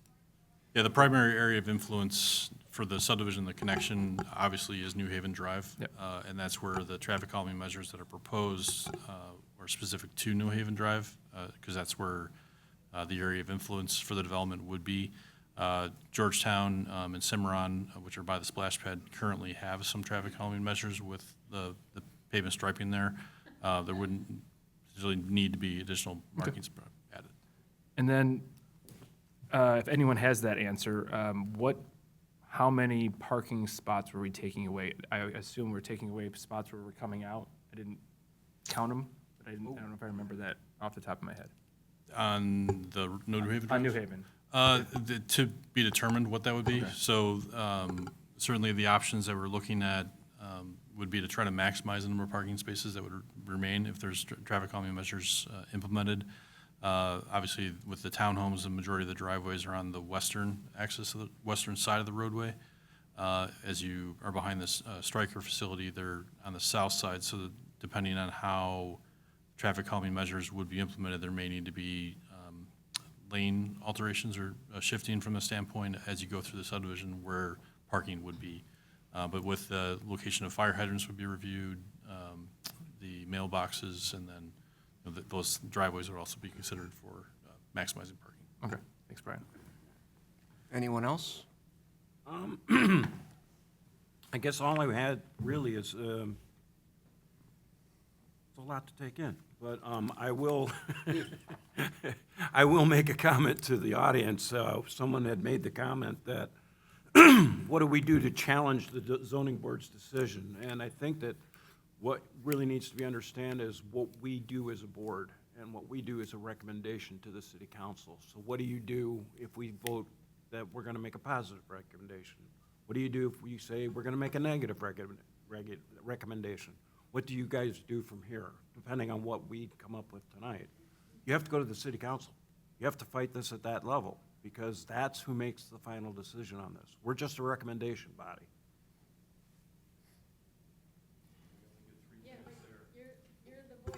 So let me try We to. are your voice. Okay, so let me try to frame this as best I can. I think those of you that are on the committee know that I've been uncomfortable with this roadway from the inception yeah. for many, many different reasons. I heard the petitioner say tonight, and thank you, Mr. DeRosa, that he is comfortable with a one-way out. I heard him say that, so I think that's a discussion that we should consider having on this application. So before I call the motion, I want to see whether or not you folks are comfortable having that discussion about one-way out versus a two-way. Because I think Mr. DeRosa is saying he's trying to meet the common ground, he's trying to build a project. You know, to be quite matter of fact, Mr. DeRosa, you've heard me say this, I don't want to kill the project, but that street is a problem. And so that's a common ground that we're trying to meet. So I think that might be the first step in this discussion, to take a vote on whether or not we're comfortable with a one-way out, just westbound, to Route 31 versus in and out. One of the, go ahead. Well, it's, Correct, Yeah. it's part of the PUD approval. So if it's so certainly the motion that's in the staff report has certain recommendations or conditions as part of it.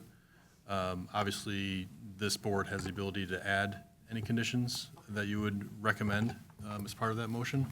And certainly, if there's a motion that's made and a vote occurs that that motion doesn't pass, you still have the ability to make another motion or amended motion that could be considered as well. So if there's additional items that so if the ZPA would want additional conditions added to the report, that's obviously something that can be discussed. Okay. it's pretty clear that there's a pressure point. So we're trying to solve for three stakeholders, everyone. Obviously, one is the petitioner, two is the village, and three is the residents. And so we're trying to meet a common ground here and do the right thing as best we can. I think the petitioner himself, you just heard him say, is his closing comment, that he's comfortable with New Haven being extended just westbound. That's what he just said. And, you know, sometimes you can't get a full win, but I think that's a step in the right direction, in my judgment, to get over the goal line, because I can't get over the goal line with two ways. I'll just be quite matter of fact about that. So I think one of the things we should discuss is a motion to just say that this New Haven extension, as we're currently discussing it within the PUD, is one way out, westbound, period, the end, per the request of the petitioner.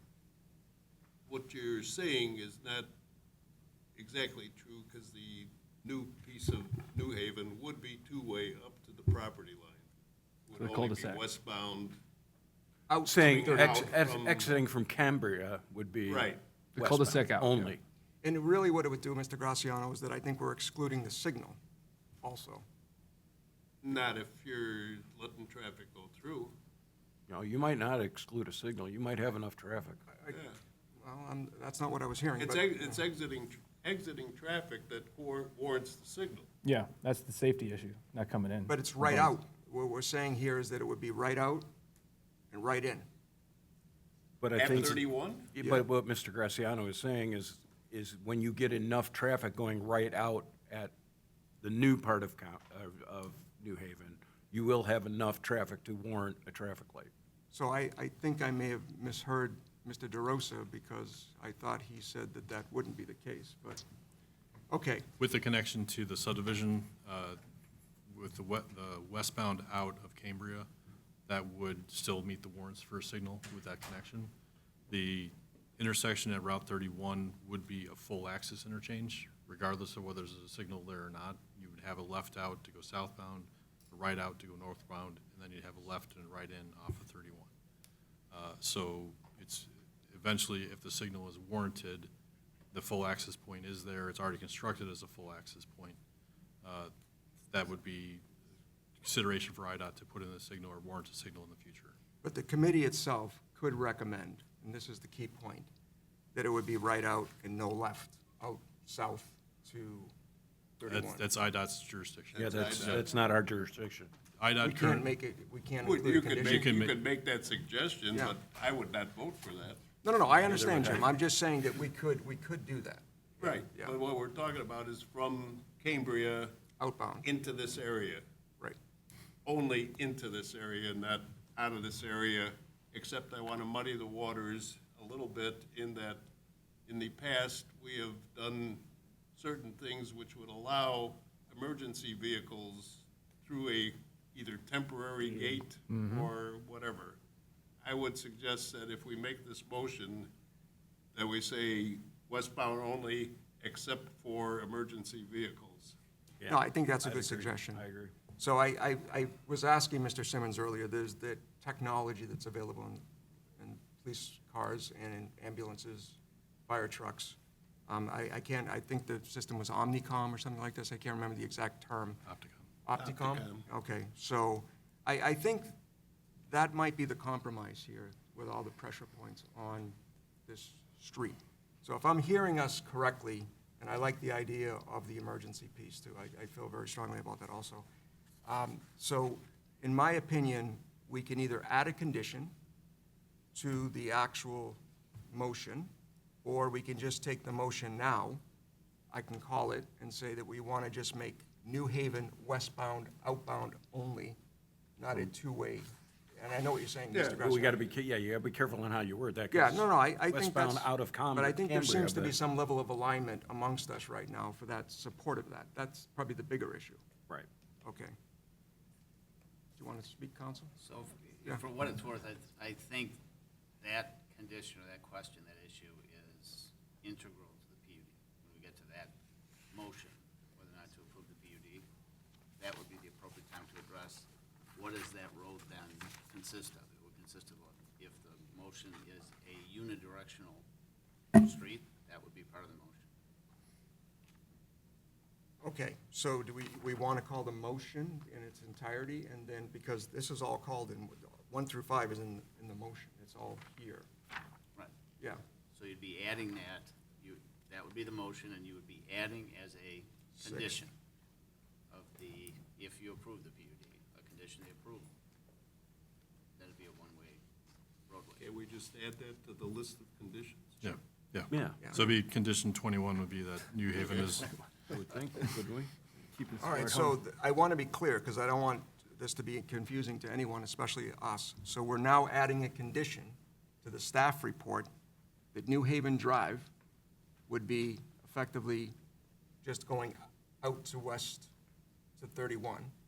No, And- No. West Wait. out of Cambria. West Yes, out of yes, Cambria. yes. But not all the way to 31. They need both ways inside the get in. subdivision. I understand. I understand the premise correctly. There's two ways in and out of the seasons.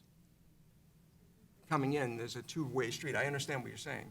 Yeah. But the traffic exiting from Cambria is. Only comes west out of Cambria. Right, that's the question. And so therefore, there's not traffic. You said all the way to 31. All so right. You were. Except So- for emergency. All right, so vehicles. let's step back here and let's hear what we're saying, so there's no confusion, because there's the emergency piece too. let me finish my thought here. Yep, take your time.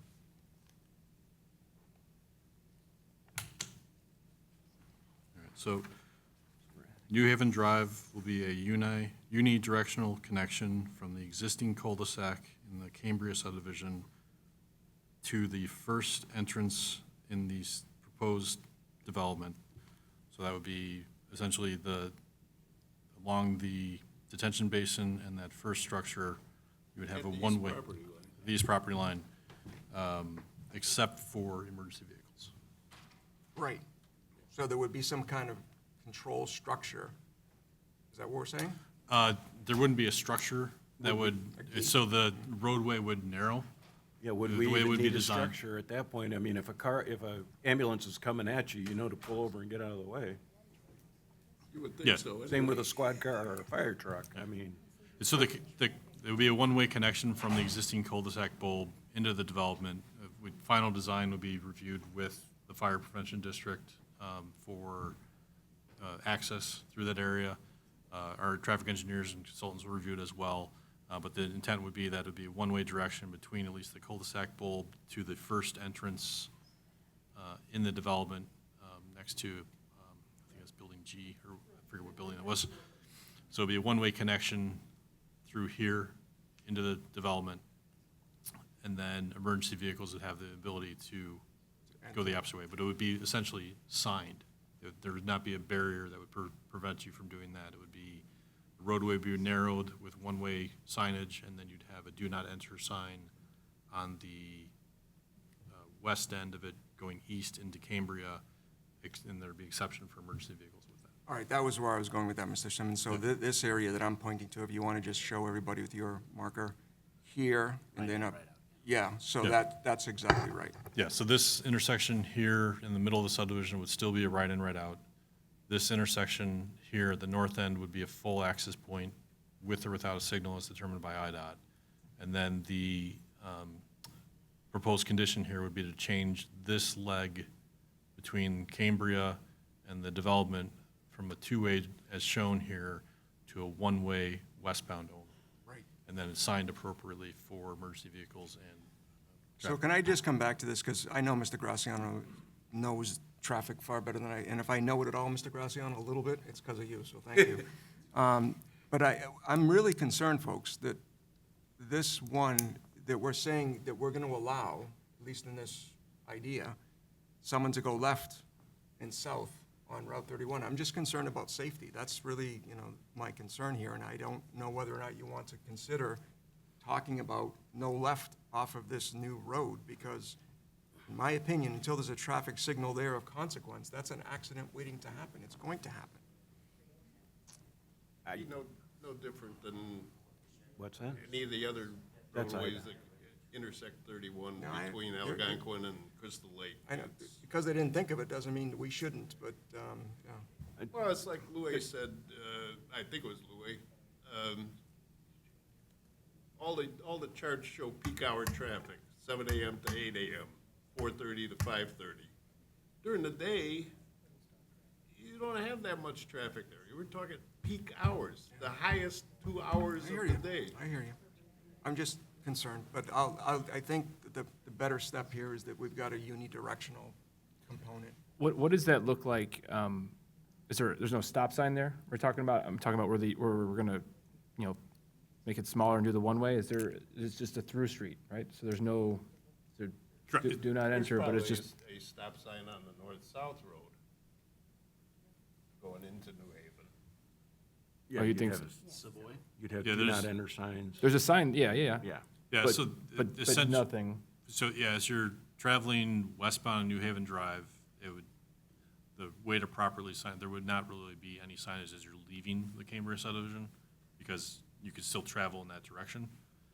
It's more on the western edge going towards Cambria, that you would not have the access going into the subdivision. You would have that sign, do not enter one way. Do not enter one-way traffic. Essentially, Yep. what type of signage you would have on an interstate if you go the wrong way of a ramp. It's a do not enter, Yep. type of that. I guess my concern is, New Haven right now doesn't have any stop signs going, that whole thing. You can travel the whole thing, I believe, right? Is that correct? And my personal concern is when you have a long road, just like 31 is, for sure, when there's no stop light, people are just going. And so, I know we're gonna have all the different measures, which is great, but, it concerns me just the long run, because again, I know, to the person's point earlier, I was asking for speed humps and things when I lived over there. So having it long like that just is a concern. But as long as it's one way, I love the uni idea better than the total. I've had the benefit, Mr. Williams, of talking to Mr. Simmons about this. So on the bulb, I know that it's part of the thinking that there would be some other traffic control measures at that bulb. Did you want to describe that a little bit further, just for the audience here, so they know what's going on? As part of the connection, Yeah. so what we discussed as far as the design of the roadway, so if the roadway were to go through, or with the bidirectional traffic, the cul-de-sac bulb is no longer needed if that connection goes in. So the configuration of that north side of the roadway could be reconfigured to narrow the roadway width, but so that you would have that one-way out, from that standpoint. But that would be potential reconfiguration. The final design, with this condition, the final design of what that roadway would be, we'd have to Yet to be review. determined. Yep. So, but certainly there'd be narrowing of the roadway so that it would only be one-way traffic. You'd have some landscape barriers or things like that that would prevent the traffic from going eastbound, but then we could review the cul-de-sac bulb if there's needs to be modifications in that area as well. So I want to follow up on what Mr. Williams said, because he's familiar with the area as I am. And is there any, I don't recall hearing any discussion, and I know it's a work in progress, Mr. Simmons, whether or not there's any consideration anywhere along New Haven, whether it be from Georgetown or coming into that Collins section or anywhere else, if there's any consideration for stop signs. We don't have to resolve that tonight, or if that's something you're reviewing further, I don't know. Yeah, traffic calming measures we would look at, generally, you do not install stop signs as traffic calming measures. They need to meet the warrants for directional stop signs, so it's not something that we would generally recommend the installation of stop signs to that. If the stop sign does not comply with the warrant and you install it and there's an accident or whatnot, there's a liability from that perspective. But certainly there are traffic calming measures that we can explore and review, that we're continuing to explore to determine what is appropriate for the roadway. Okay, thank you for that, Mr. Simmons. So I know this has been a long slog on this one, guys. So thank you very much to everyone involved, the audience, to the CPA members, council. Thank you. So unless there's anything else to add, I'm going to call the motions, but we're now including what is now condition 21. So when I call the motion, I'm going to say, subject to conditions listed in the staff report, and now that's that unidirectional component. All right? That's part of the Motion, yeah? Just so there's no confusion when we're Yeah. voting, yeah? We now have 21 conditions. Exactly right. All right, so folks, I'm going to call the motion, so I just want to double check that no one else has anything else that they want to discuss before I call it. Okay, the chair will entertain a motion to recommend to the Village Board of Trustees, 1, approval of an amendment to the comprehensive plan future land use map for the commercial to commercial and multifamily. So moved. Well, I'm not done. Oh, yeah, you're right. I was jumping the gun, man. I'm Going for sorry. the whole bunch again, Frank. And then 2, approval of map amendment to rezone the property from the B2 Shopping Center District to the B2 and R3 Multifamily Residential District. 3, approval of final plat of subdivision. 4, approval of the Seasons of Cary Plan Development. And 5, approval of a variance to the McHenry County Stormwater Ordinance, subject to the conditions listed in the staff report. So moved. So I think we have to ask if anybody wants any of these pulled out to be voted on separately. Any of the conditions? Any of these approvals. Oh. If the vote is the same on all these, that's fine. If for any reason it's not, then we'll need to vote separately on. So, I'll second the motion so that we can have Yeah. discussion. Yeah. I was gonna say, you got a second. So, Question, the approval of the final plat of subdivision, we're gonna have to do that again, aren't we? yes. No, so as part of this, they're proposing that as part of the PUD, that the final plat is part of this. So Didn't we it do wouldn't, that with the one across the street? they didn't propose the final plat as part of that. So this document, they do have the final plat of subdivision in their documents. Okay, So- so that Right, was just part to- of the staff review. Right, and Yes. just to clarify, Okay. essentially the picture that you see, the diagram that you see, the configuration, serves both as the PUD and the plat of subdivision here, even though they're two separate items. Okay, that's not the form that I'm used to seeing a plat of subdivision in, but if staff is good, I'm good. There was a platted subdivision in the documents as well. I'm sure there was. Yeah. All right, so I want to double check what council was saying, is there anybody that has an appetite for pulling any one of these items 1 through 5 off and voting for it separately, or just going to vote it in total? I think that's traditionally what we've been doing since I've been the chair, so, all right, so, any other comments, council? All right, so, Mr. Williams, any other comments? Mr. Graziano? No. All right, Mr. Simmons, please call the roll. Williams? Yes. Graziano? Yes. O'Laughlin? Yes. Trendell? Yes. Corey? Yes. So, folks, the way this will work now, and what Mr. O'Laughlin was alluding to, is that, as he rightly described, this committee is a recommending body.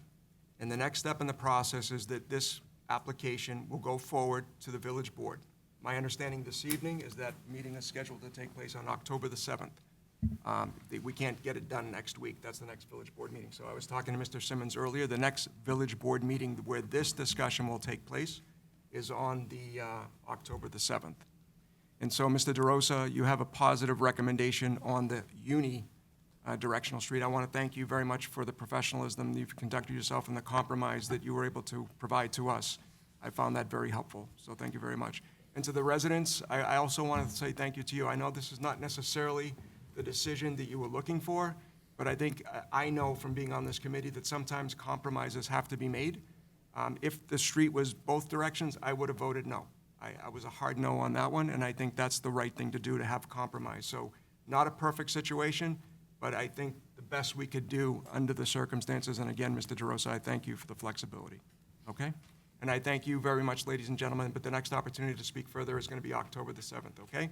So before I adjourn, I just want to double-check one thing with Mr. Simmons. I did double-check earlier, but my understanding is there isn't an application before us for October?